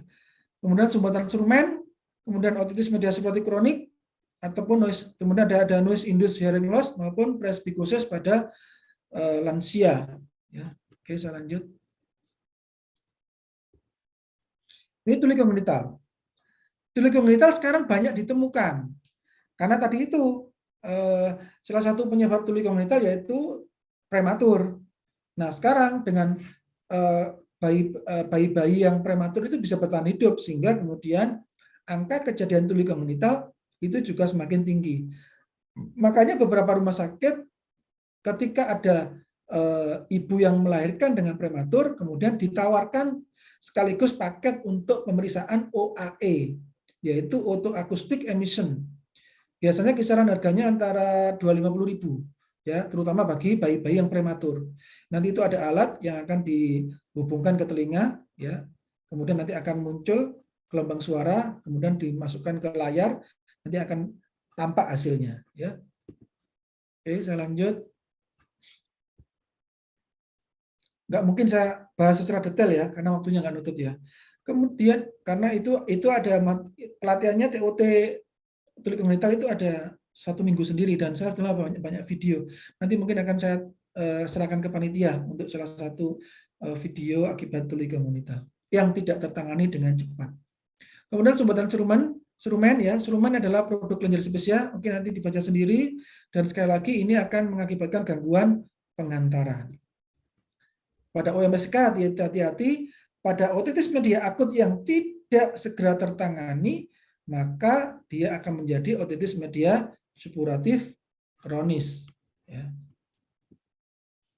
Dan ini adalah GPAB Bahasa Indonesia GPAB ya, gangguan pendengaran akibat bising. Kalau bahasa Inggrisnya adalah noise induced hearing loss ya. Hati-hati kita mengedukasi kepada masyarakat, hati-hati kan kadang-kadang ada konser musik, nonton bioskop, ada di tempat-tempat permainan anak di mal-mal, itu nggak boleh lama-lama, terutama pada kalau bawa bayi, anak kecil. Ya, karena itu juga akan bisa mengakibatkan gangguan pendengaran, terutama pada para pekerja di perusahaan-perusahaan yang mesin-mesin besar. Maka sekarang di K3 itu bagi puskesmas yang memiliki banyak pabrik, salah satu edukasinya terkait dengan K3 yaitu menggunakan APD ketika mereka ada suara mesin yang terlalu keras sehingga mereka harus ada alat pelindung telinga ya, agar nanti tidak dalam waktu yang lama dia akan bisa gangguan pendengaran ya. Baik. Ini adalah presbikusis. Presbikusis itu adalah proses degenerasi yang diduga ada hubungannya antara metabolisme, aterosklerosis, infeksi bising, gaya hidup, ataupun bersifat multifaktor. Faktor risikonya nanti bisa baca sendiri. Gejala utamanya berupa berkurangnya pendengaran secara perlahan-lahan dan progresif, simetris pada kedua telinga. Jadi hati-hati kalau punya orang tua atau ada pasien orang tua, kemudian dia gangguan pendengaran, maka kita bisa arahkan ke diagnosa presbikusis. Biasanya perlu dibantu dengan ABD, alat bantu dengar. Untuk pasien-pasien BPJS, ABD-nya itu bisa diresepi, tapi ABD yang sederhana ya, yang agak besar itu biasanya, kelihatan itu. Itu biasanya kisaran harga antara 800 sampai 900 ribu. Dan itu biasanya ditanggung oleh BPJS pada pasien-pasien dengan gangguan pendengaran seperti presbikusis ini. Tapi kadang-kadang mereka nggak nyaman karena alatnya besar. Kadang mereka kalau punya uang beli sendiri yang ukuran kecil. Dan ini sangat membantu karena memang mereka tadi itu harus dibantu dengan alat bantu dengar.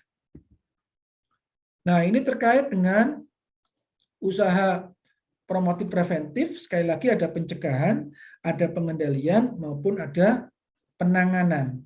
Pada pencegahan sekali lagi perlu dilibatkan optimal terkait dengan tim promkes. Ya, dan ini ada lihat dan dengar yang nanti kita ajari kepada masyarakat terutama di Pospindu PTM. Jadi Pospindu juga harus diperkuat. Kemudian pengendalian deteksi dini yaitu bisa melewati caranya sederhana, hitung jari atau e-tumbling atau e-cat atau snellen-cat. Jadi kenapa kita butuh e-cat? Rata-rata di puskesmas adanya cuma snellen-cat, tidak ada e-cat. Padahal tidak semua orang bisa membaca huruf. Tidak semua orang bisa membaca angka. Maka perlu adanya yang format e-cat. Jadi dia konsepnya sama snellen-cat, tapi dia cuma lambang-lambang huruf E. Ada yang kakinya di atas. Saya biasanya kalau di offline biasanya saya tunjukkan. Ya. Kemudian tes suara atau garbutala. Biasanya puskesmas rata-rata banyak yang nggak punya ya. Tapi minimal kalau saran saya punya garbutala minimal yang ukuran 512Hz. Ya. Itu untuk memeriksa Rine, Weber, dan Schwebach. Kemudian penanganan secara komprehensif. Baik, saya lanjut. Nah, ini contoh terkait dengan pelibatan promkes ya. Jadi nanti di Pospindu pastikan para kader sudah harus memahami ini. Ya, lihat, lakukan pemeriksaan di mata di Pospindu, identifikasi gangguan tajam penglihatan, hanya hitung jari jarak 6 meter, kan ini kan mudah, nggak perlu alat. A-nya antar fasilitas riset dan rujukan bila tidak bisa hitung jari dalam jarak 6 meter. Kemudian T-nya terapi bila didiagnosis katarak. Karena katarak itu memang saat ini yang terbaik adalah operasi. Apakah ada obat? Sampai sekarang yang terbaik adalah operasi. Makanya hati-hati dengan banyak media-media atau banyak promosi obat tetes bisa menyembuhkan katarak. Itu insya Allah itu rata-rata sudah nggak benar itu ya. Kemudian dengar, deteksi dini, tajam pendengaran, ejakan 5 kata nanti ada ya. Saya lewati aja ini. Ini terkait dengan promkes ya. Saya lewati, waktunya nggak nutut. Nah ini, jadi kalau ini kan snellen-cat ini. Jadi ada huruf ya, ada huruf. Ini contoh pinhole. Ini tujuannya adalah untuk membantu akomodasi. Ini adalah lobe dan center ya. Kemudian sekali lagi Pospindu dan Pandu itu harus terintegrasi. Ini terkait dengan pemeriksaan di sekolah-sekolah ya, terkait dengan instrumen. Baik, saya lanjut. Oh ya, saya berharap di puskesmas harus ada ini ya, di UGD, di Poli harus ada ini ya. Baik, ini adalah cara untuk memeriksa gangguan refraksi. Jadi nanti Bapak Ibu, kalau saya biasanya menyarankan ini bisa tinggal print kemudian dilaminating. Memang ini jarang dijual di toko, tapi Bapak Ibu bisa membuat sendiri ya. Jadi ini untuk pemeriksaan untuk yang ini ada angka-angkanya ya, nanti bisa buat sendiri ya. Kemudian ini terkait dengan Snellen chart. Ya. Saya lanjut. Ini terkait dengan cara pemeriksaan standar di Pospindu, mudah sekali ya, jarak 6 meter, ya. Kemudian dia suruh membaca e-chart, memegang. Ini adalah pemeriksanya, ini adalah yang diperiksa, makanya dia menutup salah satu mata, ya. Cuma ini sebenarnya foto yang kurang bagus, karena sekarang disarankan untuk tidak pakai tangan, tapi ada alat. Jadi ada alat nanti untuk menutup mata. Apalagi kalau punya trial lens, sudah tinggal pakai kacamata, nanti tinggal ada oklusinya, nanti tinggal diambil salah satu. Ya, kalau kita punya satu set trial lens. Lebih bagus lagi kalau ini punya yang pemeriksa bawah seperti ini, yang diperiksa juga bawah. Kemudian tes suara jarak 6,3 atau 1 meter. Saya lewati. Waktunya sudah sangat mepet. Ini tajam pendengaran ya, sekali lagi tajam pendengaran itu harus menggunakan kata-kata yang bisa difahami oleh yang diperiksa. Jangan sampai dia tidak bisa bahasa Indonesia, kita meriksanya pakai bahasa Indonesia. Misalnya dia cuma bisanya bahasa Madura, ya kita pakai bahasa Madura, ya agar dia bisa meniru dengan baik. Nah, ini adalah interpretasinya. Kalau pada jarak 4-6 meter, dia bisa mengulang kata-kata yang disebutkan oleh pemeriksa. Ini contoh kalau dia passionnya bisa bahasa Indonesia ya, mata, kaki, muka, susu, kuku misalnya. Oh, dia bisa mengulang kata jarak 6 meter, maka dikatakan normal. Tapi kalau dia nggak bisa jarak ini, maka kita mendekat. Setelah mendekat, dia baru bisa mendengar. Maka kita anggap dia adalah tuli ringan. Oh, nggak bisa, 2-4 meter ini kita harus mendekat lagi. Maka kita anggap dia tuli sedang dan selanjutnya. Saya lewati. Ini terkait dengan pemeriksaan tajam pendengaran ya, bisa menggunakan Rina, Weber, Swapa. Ya. Tolong nanti untuk tim dari Dinkes Provinsi, kalau waktunya habis saya diingatkan ya, karena memang ini materinya banyak, dikasih waktu yang sangat singkat, sedangkan bahasanya cukup banyak. Ini contoh pemeriksaan Rina ya, saya lewati, nanti Bapak Ibu bisa belajar sendiri. Jadi prinsipnya Rina itu adalah untuk memeriksa antara bone conduction dengan air conduction. Kalau positif dia normal, tapi kalau negatif dia tuli konduksi. Saya lewati. Ini adalah Weber. Weber itu nanti dia untuk melihat apakah ada lateralisasi. Kalau tidak ada lateralisasi, ya maka dia normal. Tapi kalau ada lateralisasi, dia bisa tuli konduksi atau tuli neural. Nah, ini contoh interpretasi ya. Jadi kalau dia normal, maka dia tes Rina-nya positif, tes Weber-nya tidak ada lateralisasi, tes Swaba-nya sama dengan pemeriksaan. Jadi tes Swaba itu dia akan membandingkan antara yang memeriksa dengan yang diperiksa. Dengan dipastikan yang memeriksa itu harus kondisi pendengarannya harus normal. Jangan sampai yang memeriksa itu kondisi pendengarannya justru nggak normal. Maka ya nggak bisa. Jadi kunci dari tes Swaba itu yang memeriksa harus pendengarannya juga harus normal. Karena itu membandingkan antara yang memeriksa dengan yang diperiksa. Ini terakhir gangguan fungsional. Ya, jadi gangguan fungsional itu menggambarkan suatu kelainan pada fungsi fisiologis pada tingkat sistem tubuh, termasuk fungsi mental, kognitif dan psikologis. Ya, makanya kalau pada BTM itu terkait dengan ODGJ, dengan ODMC, ya, dengan itu ODGJ gangguan ya, atau dengan yang mengalami masalah jiwa, orang dengan masalah jiwa. Nah, ini kemampuan fungsi seseorang akan menentukan derajat kualitas hidupnya. Gangguan fungsi yang dapat menyebabkan terjadinya gangguan emosional, maka pada perjalanannya berujung pada kondisi disabilitas. Lanjut. Rasad, mohon izin Oke. mengingatkan waktu tinggal 5 menit. 5 menit, ya. Baik. Saya percepat lagi. Nah, ini faktor disabilitas nanti bisa baca sendiri, ya. Ini terkait dengan data. Ya, ini data, ini juga data. Baik, prinsipnya adalah bagaimana Bapak Ibu bisa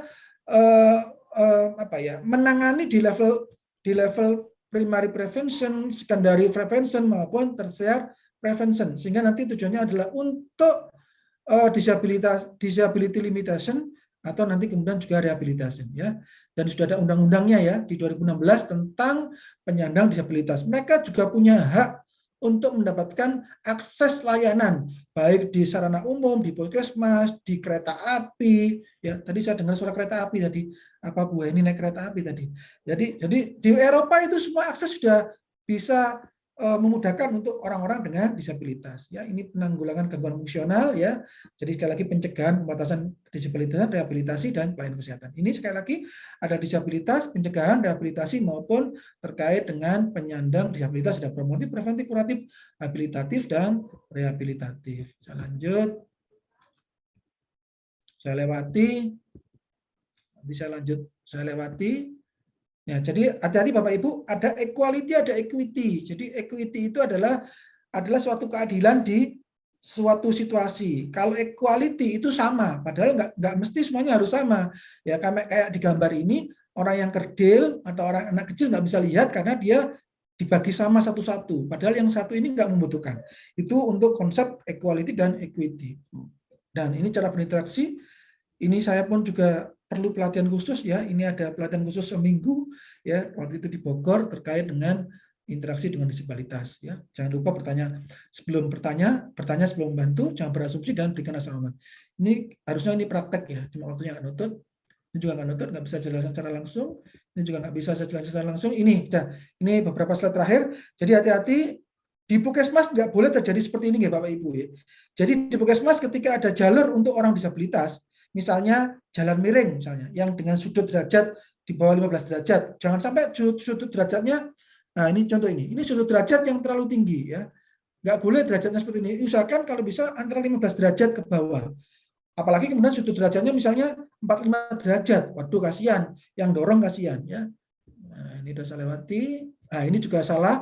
Biasanya sekarang puskesmas bangunan baru wajib ada tempat untuk disabilitas, orang pakai kursi roda, orang pakai krek. Jadi ini terlalu banyak. Cukup 2 ini aja. Baik, bisa lewat.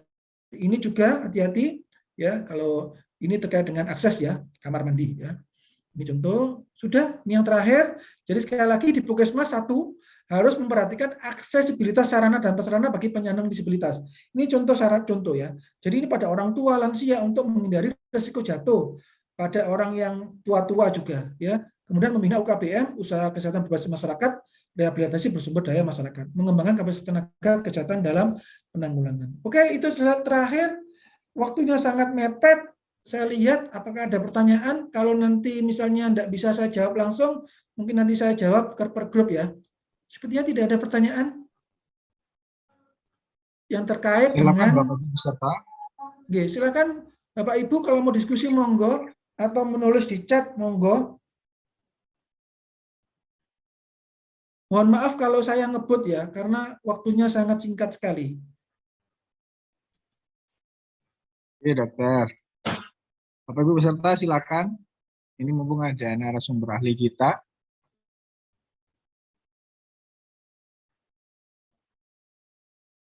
Bisa langsung atau ditulis di kolom chat. Jadi sambil menunggu pertanyaan ya, tadi saya titip kemarin ada surveyor yang kemudian sering menegur puskesmas di mana akses untuk disabilitas, terutama kursi roda, dan saya pernah mengalami sendiri, lihat ada seorang dorong kursi roda nggak kuat karena kemiringan dari jalan miring itu sangat ekstrim ya, hati-hati, kasihan. Monggo kalau ada yang mau diskusi.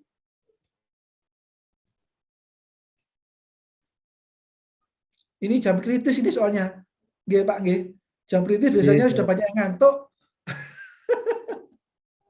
Nah. Baik, ini mungkin untuk kesempatan ini belum ada. Ini ada satu sebentar. Oh, dari Bu Betty komen Pak ya. Perlu mempelajari lagi materi, mungkin bisa diberikan nomor HP Dr. Asad jika ada pertanyaan. Baik, kalau berkenan mungkin bisa share nomornya. Nomor HP-nya ditulis nggih, langsung saya tulis saja nomor HP saya. Nggih, nanti biar nggih 081 252 822-410. Ini nomor HP saya nggih. Jadi nanti kalau mau diskusi monggo, karena memang waktunya nggak nutut ya. Ini belum banyak beberapa materi yang nggak bisa saya sampaikan secara langsung ya, karena materinya nggak nutut. Nomor HP saya sudah saya ketik di kolom chat nggih, itu nomor HP saya. Monggo kalau mau diskusi monggo. Nanti tinggal chat, nanti tolong dari mana, namanya siapa, dari Puskesmas mana, kabupaten mana gitu nggih. Atau nuwun, Dokter. Oh, ini ada pertanyaan. Jika tidak Pemeriksaan ada visus jika pertanyaan. ruangan kurang dari 6 meter. Oh, ini. Ada pertanyaan, saya jawab dulu nggih. Dari Dr. Rina Karanganyar. Siap. Baik, Dokter. Untuk pemeriksaan visus jika ruangan kurang dari 6 meter bagaimana? Jadi gini, Dr. Rina. Jadi Snellen chart itu nanti Bapak Ibu lihat ya. Snellen chart itu ada yang ukuran 6 meter, ada ukuran 5 meter. Nanti lihat di pojok paling atas kanan kiri. Itu ada yang 6 meter, ada 5 meter. Itu nanti interpretasinya berbeda. Bagaimana kalau ada ruangan yang 6 meter? Bagus. Oh, nggak bisa 6 meter, 5 meter. Bagus. Karena ada interpretasi yang 5 meter. Bagaimana kalau tidak ada 6 meter, 5 meter, misalnya 4 meter, 3 meter. Nanti bisa dibantu cermin, Bapak Ibu. Bantu cermin. Ya. Bantu cermin, nanti misalnya dia 3 meter, dia otomatis pakai cermin, alat bantu. Nah, ini repotnya kalau kita nggak offline ya, saya nggak bisa praktek langsung. Jadi prinsipnya pakai cermin, jadi nanti dia di posisi yang diperiksa, tapi dia nanti melihat di cerminnya. Gitu. Atau kalau memang pintunya bisa dibuka, ya dia periksanya keluar pintu pemeriksaan, misalnya harus 6 meter. Atau memang saran saya suatu saat buat tempat yang memang minimal 5 meter. Kalau 5 meter, Snellen chart ada yang interpretasi 5 meter. Itu nggih. Tapi kalau misalnya cuma 3 meter, tadi pakai cermin, alat bantu cermin. Terus mungkin ada pertanyaan lagi. Kalau nanti nggak bisa saya saya bisa WA nggih. Waktunya kayaknya nggak nutup. Oh, nggak ada lagi pertanyaan. Monggo, saya kembalikan ke dari Bu moderator. Sulasi Rahayu, Dokter. Ada Bu Sulasi Rahayu, mohon izin, saat edukasi UBM ada yang minta obat berhenti merokok. Apa ada nggih? Dari Bu Sulasi Rahayu. Oke, bentar, saya lihat. Oke, izin saat edukasi UBM ada yang minta obat berhenti merokok. Oke. Berbeda dengan narkoba. Kalau narkoba untuk golongan-golongan psikotropika bukan rokok ya, memang ada obat khusus ya. Itu biasanya Puskesmas beberapa ada yang sudah memberikan pelayanan itu. Tapi untuk rokok sampai saat ini dari hasil saya pelatihan itu tidak ada obat khusus. Belum ada obat khusus ya. Kalaupun ada yang yang diduga itu nggak efektif. Ya, sehingga cara yang paling bagus apa? Ya tadi itu ada teknik-teknik khusus di mana satu yang paling saran saya yang paling mudah libatkan keluarga dan harus ada kemauan yang kuat. Ini sudah saya terapkan di tempat saya waktu saya masih kepala Puskesmas, sebelum saya masuk ke dinas saya membuka ruang kelas usaha berhenti merokok melibatkan pakar hipnoterapi. Jadi kami melakukan hipnotis ya kepada orang-orang yang merokok itu dan kemudian mereka setelah merokok terasa pahit. Walaupun nanti itu kadang-kadang perlu diulang. Kalau untuk obat-obatan khusus itu sampai sekarang tidak ada yang dari penelitian tidak ada yang benar-benar bisa untuk benar-benar langsung bisa menghentikan. Gitu nggih. Bu Sulase nggih. Jadi lebih banyak kekuatannya di edukasi dan caranya macam-macam caranya. Misalnya caranya langsung berhenti total, tapi ini susah. Ada lagi caranya itu mengurangi. Misalnya dikurangi minggu ini, dikurangi awalnya 1 bungkus, dikurangi 1 batang. Minggu depan kurangi 2 batang. Minggu depan kurangi, jadi itu dikurangi terus. Ya. Tapi yang paling mudah adalah libatkan keluarga. Gitu. Dan kalau memang perlu bisa mencoba hotline berhenti merokok yang dimiliki oleh Kemenkes dan saya sudah pernah beberapa kali mencoba. Bagus ya. Jadi di situ nanti dia akan secara seri. Jadi dia nanti 6 kali konsultasi nanti itu secara berlanjut. Gitu nggih. Nah, harapan saya nanti mungkin juga ada kelas UBM di setiap Puskesmas. Mungkin suatu saat usulkan aja ke dinas untuk ada pelatihan khusus terkait dengan UBM. Saya kemarin pelatihan UBM kurang lebih 5 hari. Tapi yang mengadakan Kemenkes ya. Seperti itu. Mohon izin bertanya, ini mungkin pertanyaan terakhir nggih. Apa saja yang bisa dilakukan Puskesmas untuk pembinaan posyandu disabilitas? Baik, mungkin Bapak Ibu sudah tahu juga ada namanya posyandu prima. Jadi nanti ke depan semua posyandu itu nanti akan dijadikan satu, tanda kutip rumah besarnya adalah posyandu prima. Tapi ini sesuatu konsep masih baru, termasuk posyandu disabilitas. Ya, yang bisa dilakukan di situ ya tadi itu bagaimana dia tergantung disabilitasnya ya. Kan disabilitas macam-macam, ada disabilitas fisik, ada disabilitas mental, maka penanganannya berbeda-beda tergantung dari disabilitasnya. Mungkin itu aja dari saya. Waktunya sudah sangat nanti mungkin kita bisa bagi yang belum terjawab atau belum sempat menulis pertanyaan boleh nanti japri saya gitu. Baik, terima kasih Dr. As'ad. Kita beri aplaus untuk beliau atas pemaparan dan penjelasannya. Bapak Ibu sekalian, hari ini sudah kita lalui banyak sekali ya materi yang begitu dipadatkan, karena seharusnya ini kan materi berjam-jam ini dipadatkan dalam waktu yang singkat. Ada banyak poin yang bisa kita cermati terkait dengan situasi di Indonesia untuk tingginya angka kasus PPOK dan disabilitas. Tadi juga kita sudah bahas faktor risiko, gambaran patologis, upaya promotif dan preventif, juga ada pemeriksaan dan diagnosa serta rekomendasi pencegahan, tata laksana serta implementasi pelayanan disabilitas. Semoga apa yang kita pelajari pada hari ini benar-benar membawa manfaat yang nyata ya dan berkesinambungan. Baik Bapak Ibu sekalian, mungkin bisa kita akhiri sesi pada hari ini. Silakan ya, nanti besok kita ketemu lagi. Untuk link absensi mohon diisi dengan cermat, khususnya nama dan email, karena itu sertifikat elektronik akan dikirimkan ke email masing-masing. Untuk link materi akan dibagikan besok ya, sekaligus untuk materi hari kedua. Demikian saya sampaikan. Mohon maaf atas segala kekurangan. Terima kasih. Assalamualaikum warahmatullahi wabarakatuh. Sampai ketemu besok. Waalaikumsalam warahmatullahi wabarakatuh. Terima kasih para pejuang kesehatan. Terima kasih Dr. As'ad. Para pejuang. Assalamualaikum. Waalaikumsalam.